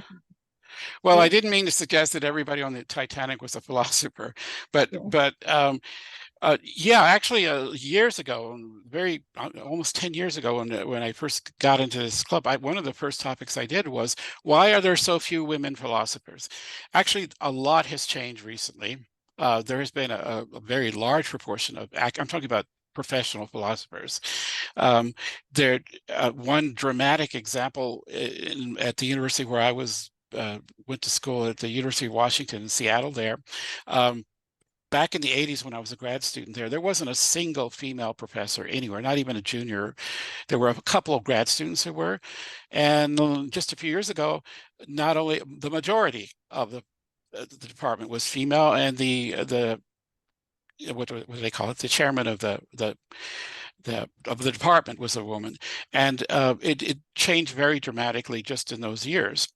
So historically there have been few, or at least recognized ones, but they are being dug out of the dusty history books. There's a very growing industry and bringing out important female thinkers of the past that were forgotten or ignored, as well as, and nowadays in current academic philosophy, but just 20, 30 years ago, the psychology departments were overwhelmingly female, but philosophy departments were overwhelmingly male. I mean, the electrical engineering departments had more women in them than the philosophy departments had. That's not true anymore, which is probably a good thing. Well, more than probably a good thing. But you see, it's especially for this obvious reason. If philosophers are trying to philosophize for humanity, and not just for men, but for human beings, then they have to be then you have to recognize the fact that half of humanity isn't male. So it's very important that more women be involved in philosophy and give us the perspective from that direction, because men are going to see it from the way, like moral philosophy here, the utilitarianism and Kantianism are still are the dominant theories, I believe, for that very reason, because it's mostly men who've been doing philosophy for a very long time. Those other two theories, which are a little bit less rigorous and less demanding, and do actually appeal to more women. Well, speaking of utilitarianism, I actually went on Wikipedia and I was looking up how many major current philosophers, historically and today, were Kantians. Obviously, until recently, there weren't any, but now there is quite a large number of women who are Kantians. How many utilitarians are women contemporary? Actually, there's almost none. I think I found one. The oldest, there were only two, and one has been dead for 100 years, and that was Harriet Taylor Mill, and because she was associated with John Stewart, who wrote The Subjection of Women. But there are quite a number of virtue theorists who are women, and a growing number of care ethics who are women, which makes perfect sense. Well, what didn't quite make sense, obviously, is the interest in Kant by women, given how obviously he dismissed women and actually Kant himself, I think, he's misunderstood. He does say these dismissive things about women, but that's because he knew his theory was largely addressing men. Women didn't need his, if morality is a medication, women don't need Kantian morality. It's not a problem the disease they get that this is going to help. It is a problem that men, it's a disease, a disorder, a dysfunction that men do get, that they need moralities like Kant's, and also utilitarianism. And that's in a nutshell, there's a lot more detail in the write-up if you want, including some links to all of this stuff. Anyway, yeah. Go ahead. Oh, so thank you for that context. I think if I understand utilitarianism right, I think I might be one of the few men with that subscribing.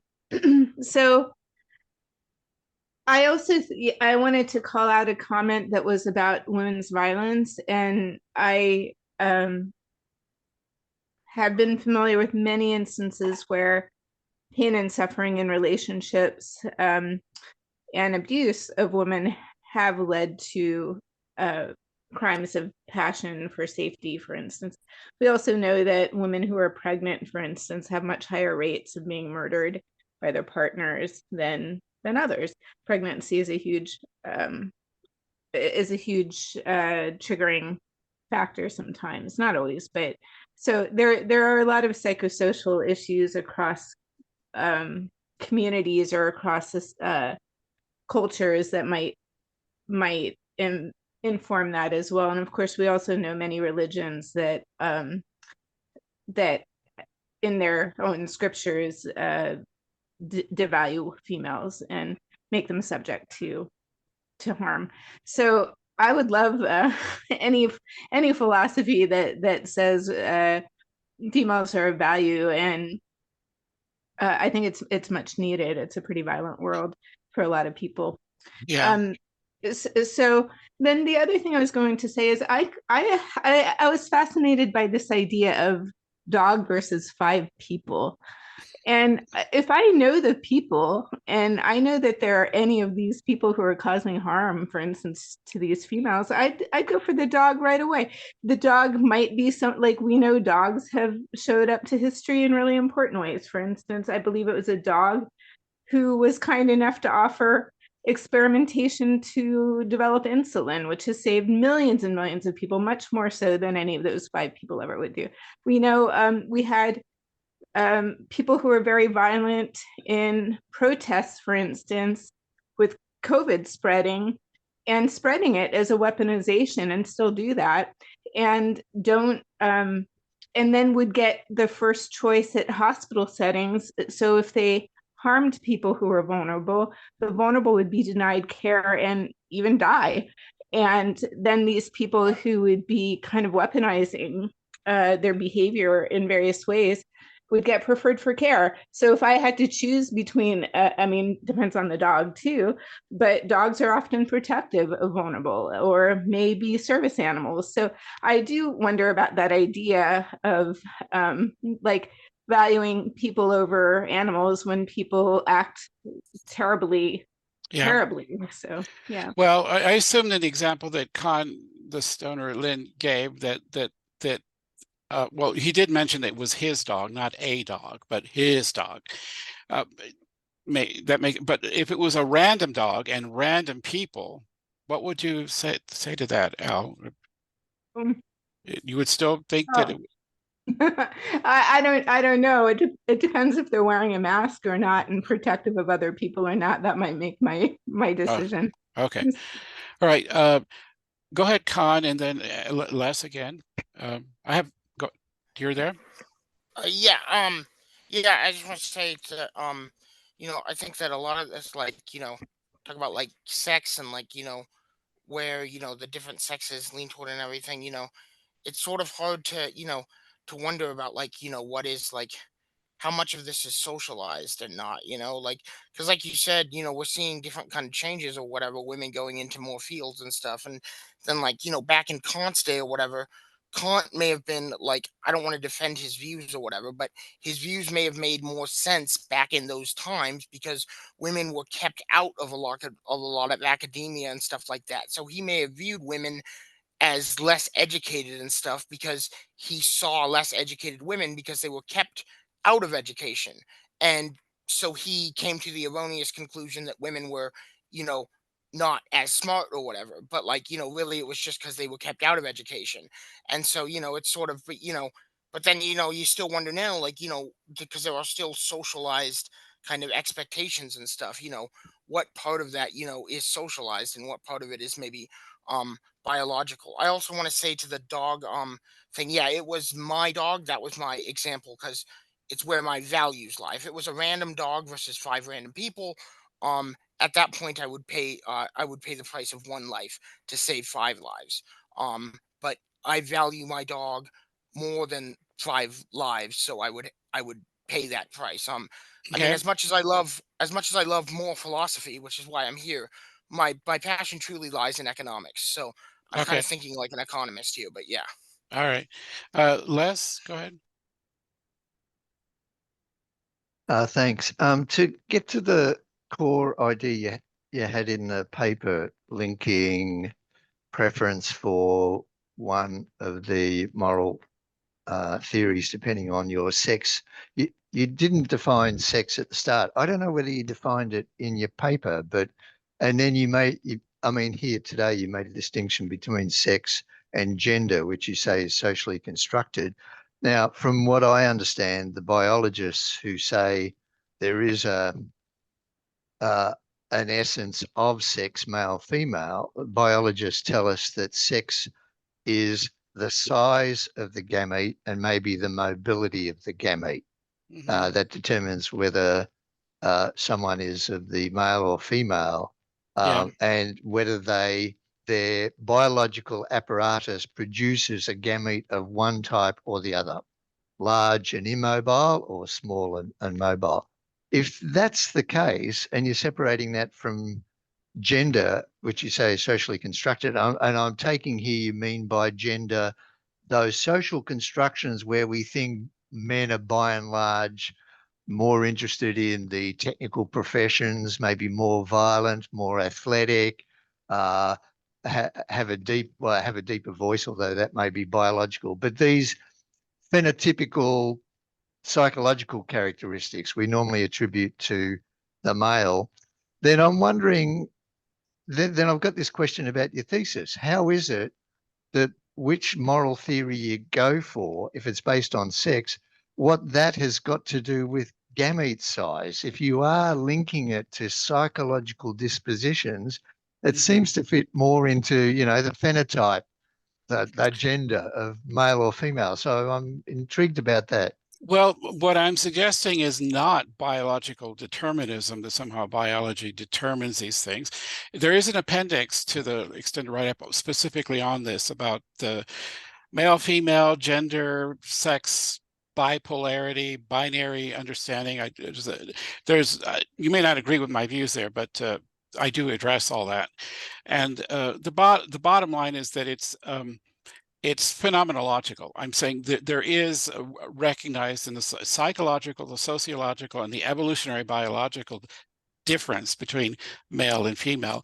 They're sometimes called secondary or tertiary sex characteristics that are not necessarily visible at the, you know, at the biological level, but they're behaviorally observable across species even.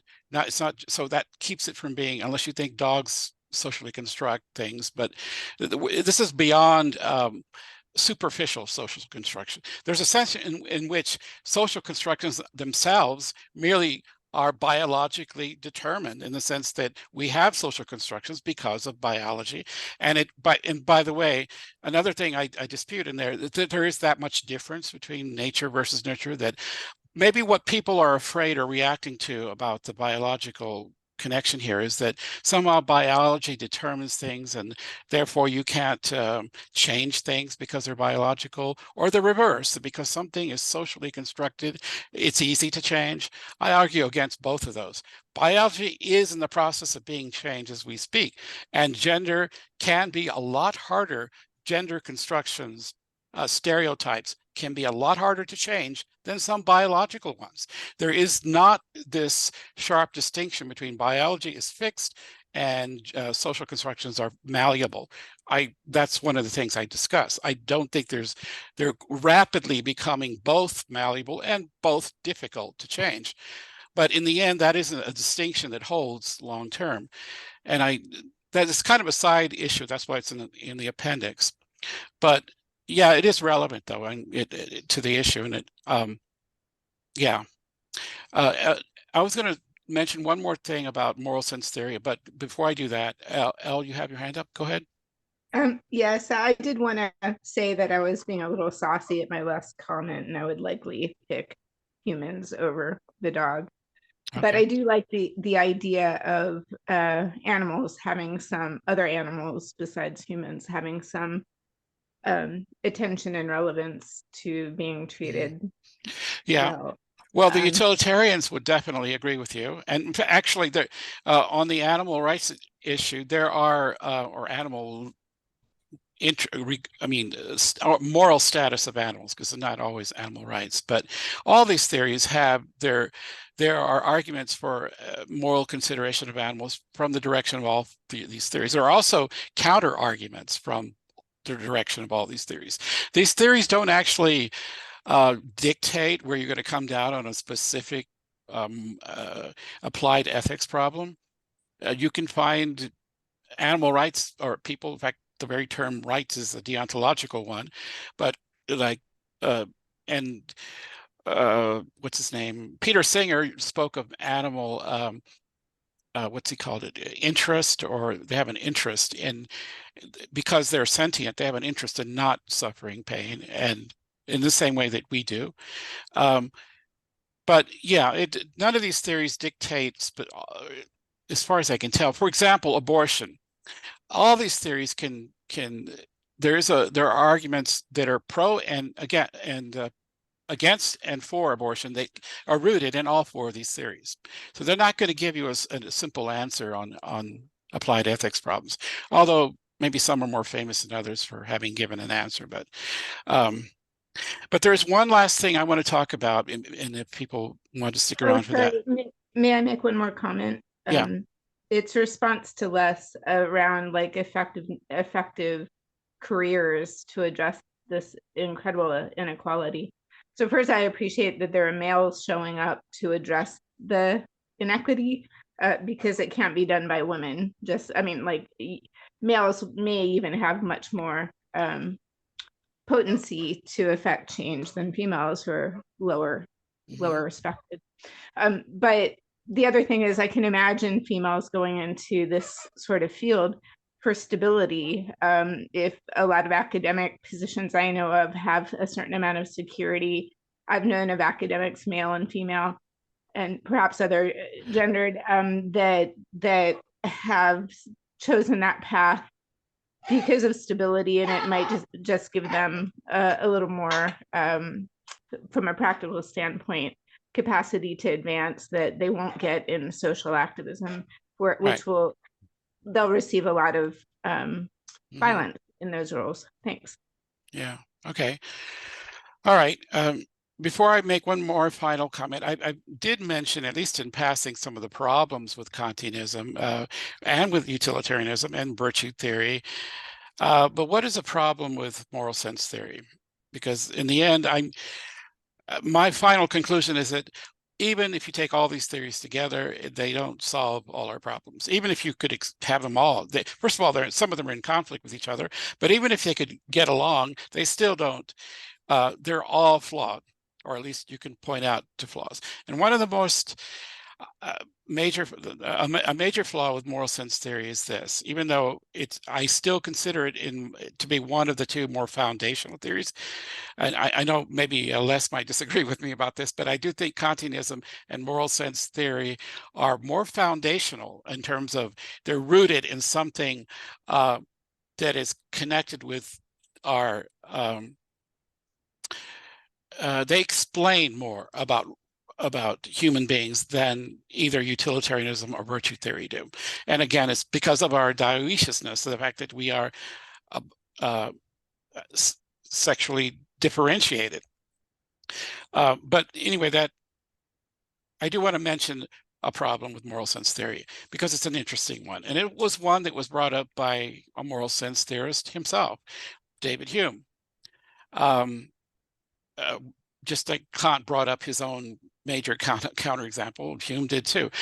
In one of his books, it's in the write-up, I can't remember the full name, an Inquiry into Fundamentals of Morality or something, not his major early one, but he brings up an example of a counterexample to his theory that he calls the sensible knave. What he meant by a sensible knave, a knave is if you're not aware, is a more immoral person, someone who's going to try to get away with being bad behavior. He imagines the following case. And by sensible, the way he used the word, he meant very intelligent and aware of the world. What he's describing then, the modern terminology for it was something like a psychopath, someone who had not an ounce of regard for the well-being of anyone but themselves. However, they weren't a simple psychopath. Someone who has a simple psychopath is easily spotted because they're just a selfish, asshole or something. Anyone can tell them. But a much more difficult person is someone who's extremely intelligent and a psychopath. And that's what Hume had in mind.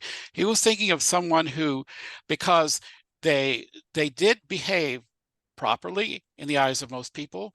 They followed all the moral rules to a T, and they were regarded as good, even outstanding, even very successful people because they are extremely intelligent and able. They know how to read people. They know how to give people what they want. They know how to do what it takes to manipulate people to be liked. So they can be very powerful, successful people. But they don't do it because they give a damn about anyone. They do it because they only care about themselves. If they pretend to care about other people, it's out of self-interest only. And so as long as if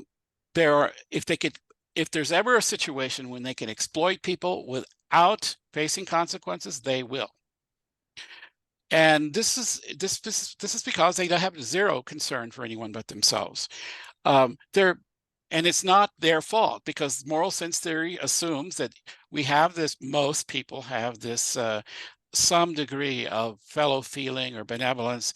Not everyone has it to the same degree. Some people don't have a lot of it. They're self-sacrificing saints. Most people have a mixture of that, and we are concerned about our own well-being. It's not incompatible to be selfish and to be benevolent at the same time. But the sensible knave is the extreme. Someone who is no regard for anyone else. They would kill you if they could get away with it, and it would benefit them to do so. But they're smart enough to know that how to get away with doing whatever it takes to serve their interests, and they have no moral compunction about harming or anybody else's well-being. What do you do with such a person if you're a moral sense theorist? It's not their fault that this way. It's not like a Kant would accuse them of being obviously immoral, but a moral sense theorist couldn't say that, because they're really not. It's not they were born without disabilities, like blaming someone for not seeing because they were born blind. They just don't have what most of us have in any degree, this concern for others. How would the possibility there, admittedly, what we just described, the sensible knave or the super intelligent, capable psychopaths, are rare people, because most people don't have some degree of concern for others, but they are real possibilities. And he had a challenge to explain what would be the attitude of a moral sense theorist to a complete psychopath who was effective, could even be a role model in the Aristotelian sense, because everybody looked up to them. They were successful. People loved them. They were likable. But all of this was not because of anything about them that they cared about other people. It's because they knew that behaving this way was useful for their own interests, and that's all that drives them. What he basically, and of course I'm giving an extreme example, but there are probably many people who are sort of like that, but maybe not totally like that. But how do you deal with this if you're a moral? You can't blame them, because it's not their fault. You can't even train them to be differently, because they don't have what it takes to be trained. They don't have anything there to nurture, to steer in the right direction. I think the answer he gave is you have to treat them like a active God, like a hurricane, an earthquake, something you have to control, but there's no way to reform them or to convince them that they're wrong, because they don't understand what the problem is, except that people don't like them, like the way they are. But they said, this is the way I am.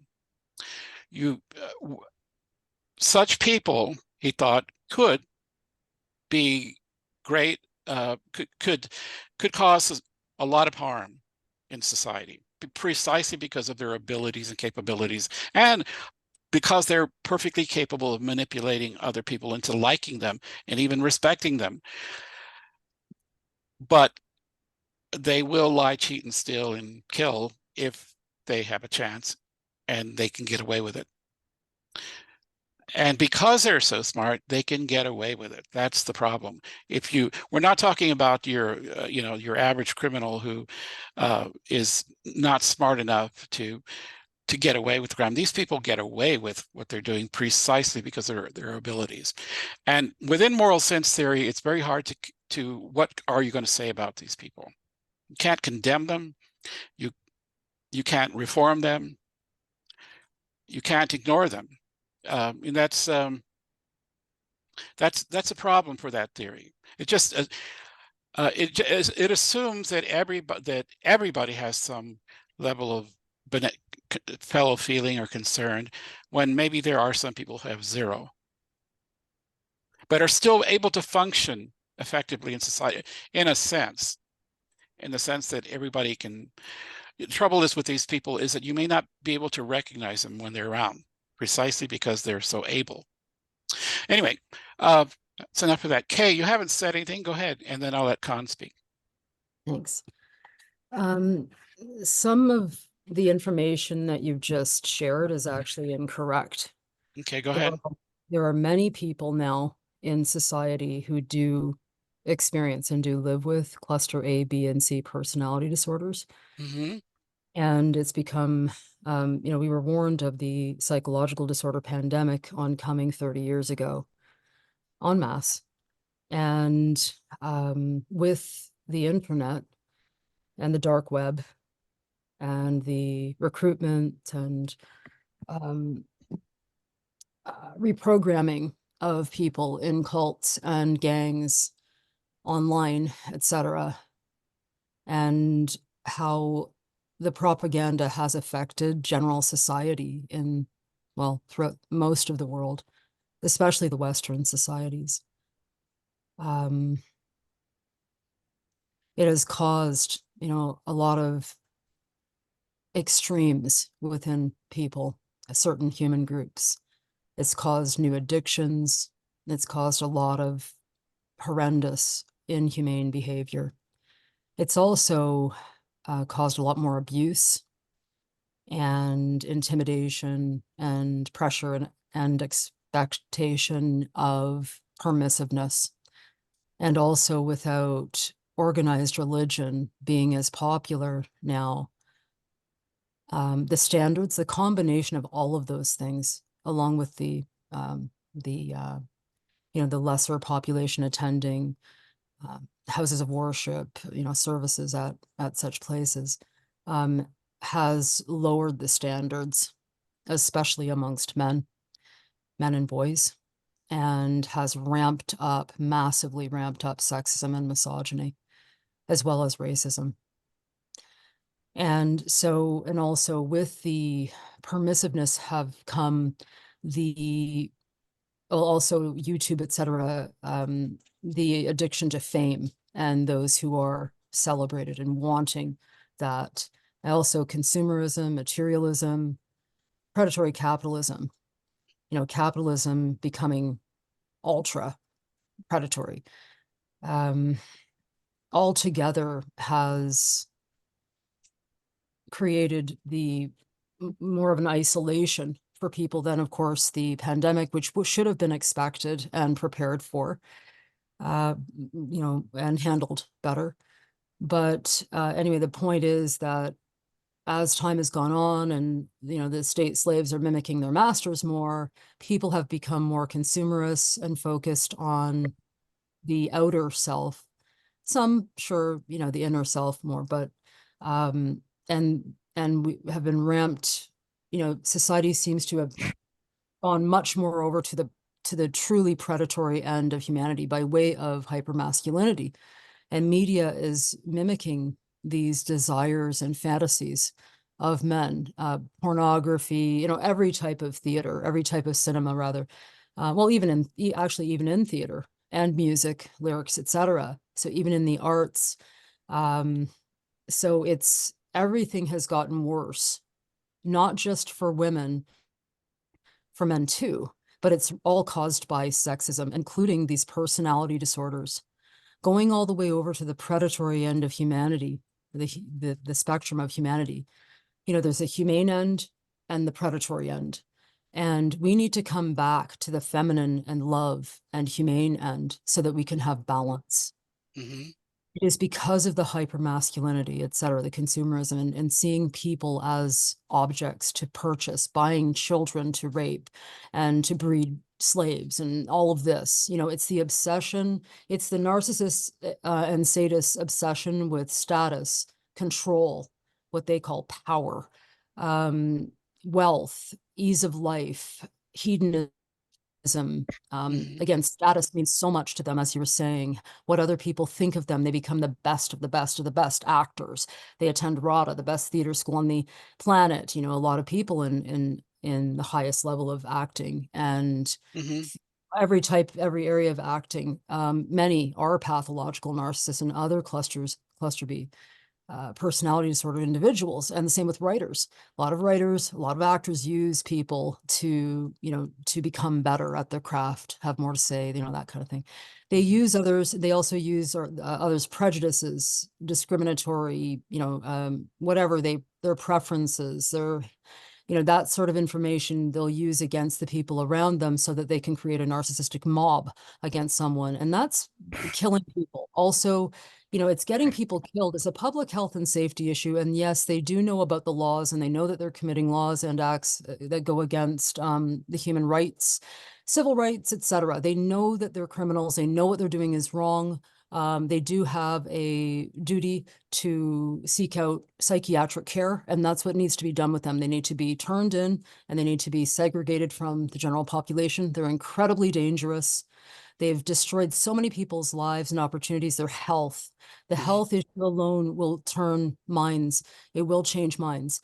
Also, taxpayers have to, so much of what individuals pay toward taxes goes to keep those people on the streets by way of corrupt cops and corrupt judges, etc., who are also disordered and or at least high up on the narcissism or sadism spectrum. Also, you know, it's a culture. They're all together. They're all working together. So that we really do need to take this seriously, the psychological disorder pandemic, but especially the personality disorders. And then, of course, the mood disorders, because these people with the disorders, or even if they're not pathological level, if they're very high up on the spectrum, they are abusers nonetheless. Whether they're disordered or not, they're still abusers, and they're criminals. They're fraudsters, they're criminals. They know that they're committing crimes. They know they're harming people. And they know that there is a type of, there is one type of therapy that actually can cure what used to be called psychopathy, or to be a psychopath, which is now and has been for a while called antisocial personality disorder. It also can cure secondary psychopathy, which is borderline personality disorder, which is the common personality disorder that people who suffer childhood sex predatory crimes, like child rape, you know, they often end up with bored. So there's mostly women. It's mostly women who are borderlines. But again, there is that type of therapy available. It has been available for quite a while. And then there's EMDR and internal family systems, something like that. I forget. There's two types of therapy for the trauma that can come from the abuse from such individuals. They can all be used you know, toward the benefit of all, but they must be removed from the general population. They're just too dangerous. Okay. Thanks. Okay, Kate, thank you for your comments. If you could post something in the chat about where there's more resources about these cures that you're suggesting, or treatments that are effective, I'm curious about that. But anyway, your basic point, I gather, is that these what Hume called 3 centuries ago sensible knaves, or what I called psychopaths. Maybe that isn't the correct clinical term these days, but whatever it is. You're saying that these people are far more rampant and prolific around these days than before, I Absolutely. gather? Oh, Okay. yes, absolutely. Okay. Also, too, the thing is, because getting away with what they do and people thinking things about them that aren't true, like toward the positive, the last thing they want is anyone to know.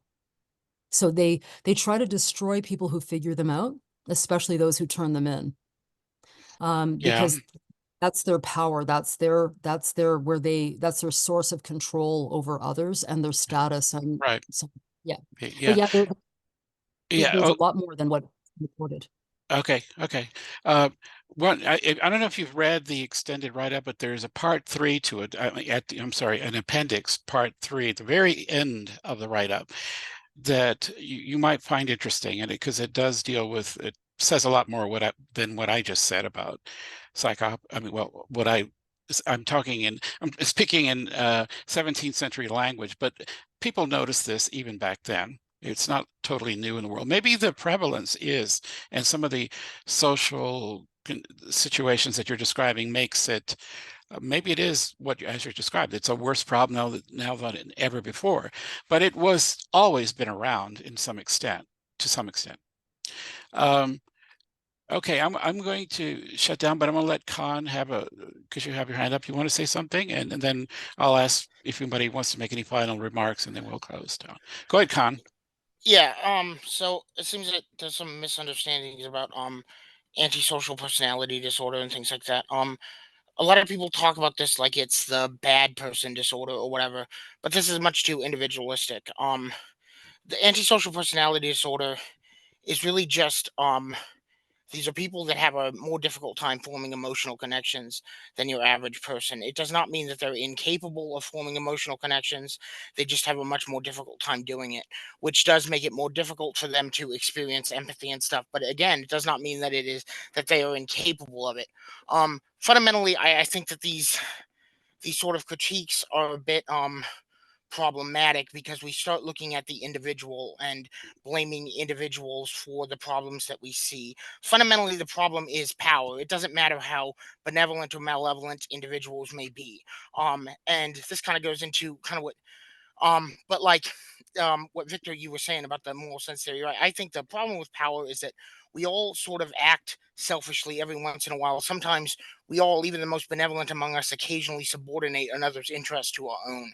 And when we're in a position of power over somebody, right? Like the issue is that if I tried to do that here, if I, inadvertently just accidentally did that, I'd get called out and then we could negotiate from there.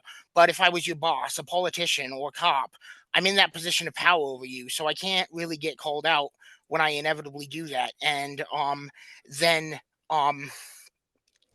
that those like I just get accustomed to doing that or whatever. And so like fundamentally, it's not an individual thing. It's a hierarchical thing. It's a power thing. This is why I maintain that egalitarian and libertarian are interchangeable terms. You have to have equality in order to sustain liberty, because for as long as you have people in positions of power, you're going to continue to see these problems, and these problems are merely symptoms of the disease, and the disease is power itself. And I think Adam Smith recognized part of this. Adam Smith talked about, like, in his economics ideas and stuff, with the invisible hand kind of trying to incentivize, you know, um, selfishness to be selfless, so people could act in a selfish way, but it would still have ultimate benefits and everything like that. And I think that it's really important to not focus on the individual. It's not just bad people that are the problem. It's the positions of power. I also want to stress that I think it's important to remember that, like, now is the best time to be alive. I mean, everything is better now. I mean, liberty is at an all-time high. Crime rates are at an all-time low. Life expectancy is at an all-time high. Child mortality at an all-time low. I mean, like, and as much as there are still problems in the world, we have never been in a better position to solve them. And so things are not getting worse; they are getting better every day. And now is the best time to be alive. And I mean, there are still problems, and we should recognize that, but we've never been in a better position to solve them. And I think it's important to remember that things are not getting worse now. They are better than they have ever been by almost any metric. So yeah, that's probably gonna be it for me. I'm probably gonna head out, but that was fun. Okay, thanks, Khan. Al, you have something to say? Yeah, this is to Khan before he leaves. Okay. If he's willing to stay. First of all, things are not getting all-time better for everybody. Maybe in your world it is, but it is not for the majority of elderly and vulnerable people who cannot safely even get medical care, for instance, because the powers that be, who are doctors and public health, are going in exposing these people to illness and death. And it's incredible, actually, to me, to hear what you're saying, because it shows the lack of centering of the most vulnerable people. And the moral theory that I would like is the one that centers the people most impacted. And I don't know what that one is, but it's really horrifying. So if you are in this situation where you're seeing the public health officials going into nursing homes without masks or modeling that. You can't. I mean, we do have capacity to problem solve. We have resources to problem solve, but there's not will, and therefore I would agree with the other comment about sociopathy, because how do you go and spread illness and death to people and not even care? I'm beyond ability to understand what moral theory can possibly bring society, justice really, or fairness to people who are being most harmed. And the fact that doctors, you would think that there would be some sort of idea of do no harm, but are very front and center in causing harm and putting patients and elderly in the position of having to beg for adequate masking. It's just crazy to me. So I don't know. Okay. I just wanted to comment on that. I have to respond. So the fact is that like medical care is more widely available than it has ever been. There are still people that have trouble getting this or whatever, but go back just 20 years and it would have been impossible for anybody to get this. So that's what I mean when things are getting better, is these things are more widely available. Not that there are not still problems. There absolutely are still problems and we need to address them, but we know more about these problems than we have, and we have more of an opportunity to address them than we ever have. I linked a video about it in the chat that goes over kind of a whole bunch of metrics about how basically by almost any metric society is getting better. But I gotta head out. Okay. Yeah. I'm going to thank everybody. Kay, I'll let you. Do you have something quick to say, Kay? Go ahead, Kay. Thanks. Thank you. To Conlon, actually things aren't getting better for women, people of Africoid and Indigenous heritage, both in Australia and North America and South America, etc., and the disabled and so many others, like Al just mentioned. Things are actually getting much worse. There's a plan to, for a lot of men are going along with this idea that all women should be, who are permitted to continue living, should become men's slaves. There's a lot of people Wait, who, yeah, but they're not. 100 years ago they were. No, I think I know that, but right, so they're not. So they are. Things are better for them because they can vote now. No, I'm talking about the jobs now. They can get bank accounts. Hello. I'm talking about what's soon to come. What could be very soon to come for women is losing their voting rights after their medical rights, their reproductive rights, etc. There's just already happened. I guess we'll talk about that when it happens. But yeah, Jeez Louise. It has happened already. Okay. Thanks for everybody who has contributed, and if you want to watch this again, I'm going to try to put it up on YouTube, and there'll be a link I'll post it in the description of today's topic. Well,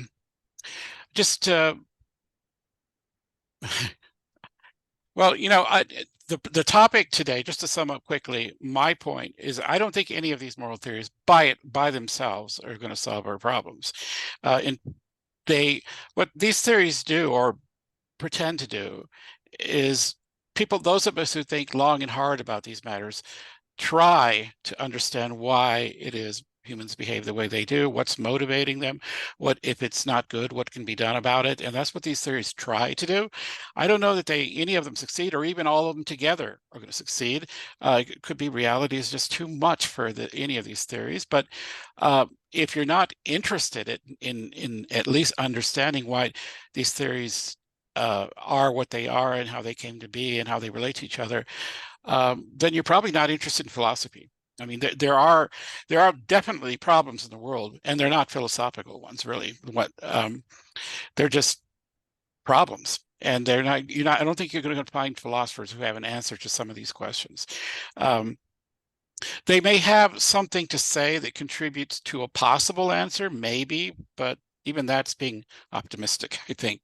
I just want to conclude, and again, thanks everybody. And I don't know exactly what the next topic is going to be next month, but I have a pretty good idea, and it may be related to some of the stuff we talked about here. It's about a debate that's beginning to rage it's been a live debate for 20 years in the philosophical world, but it's now it's leaking into the popular media, and that's the debate between anti-natalism and pro-natalism. And the arguments that have, and the perspectives on this, or they become very, 20 years ago, or in 2006, David Benatar, a South African philosopher, wrote a very important book called Better Never to Have Been, in which he suggests that we ought to stop procreation in its tracks and just fade away. That sparked a lot of talk, initially just among philosophers, but now it's gotten into the media, and even people who are not philosophers are talking about it. And recently, very recently, just a few months ago, is a provocative documentary by Stephen J. Shaw about trends in demography that suggests that we as a planet are depopulating, and that this is happening rather back in the 1970s. Some of you are old enough to remember that the opposite was a problem. The world had too many people. But now demographers are starting to see that this is not going, that things are stopping, and they're going to be reversing, and they're going to be reversing fast, and there will be social problems as a result of this. So I'm not going to be defending, I have my own personal preference. I generally am much more sympathetic with the anti-natalists than with the pro-natalists, but the pro-natalists in this case do have a point which we need to discuss. And I think it does raise some serious questions, and that's what the next topic probably will be. So again, thanks to everybody for showing up. Okay, bye. Thanks. Thank you. Good night. I hope you have a good week. You too.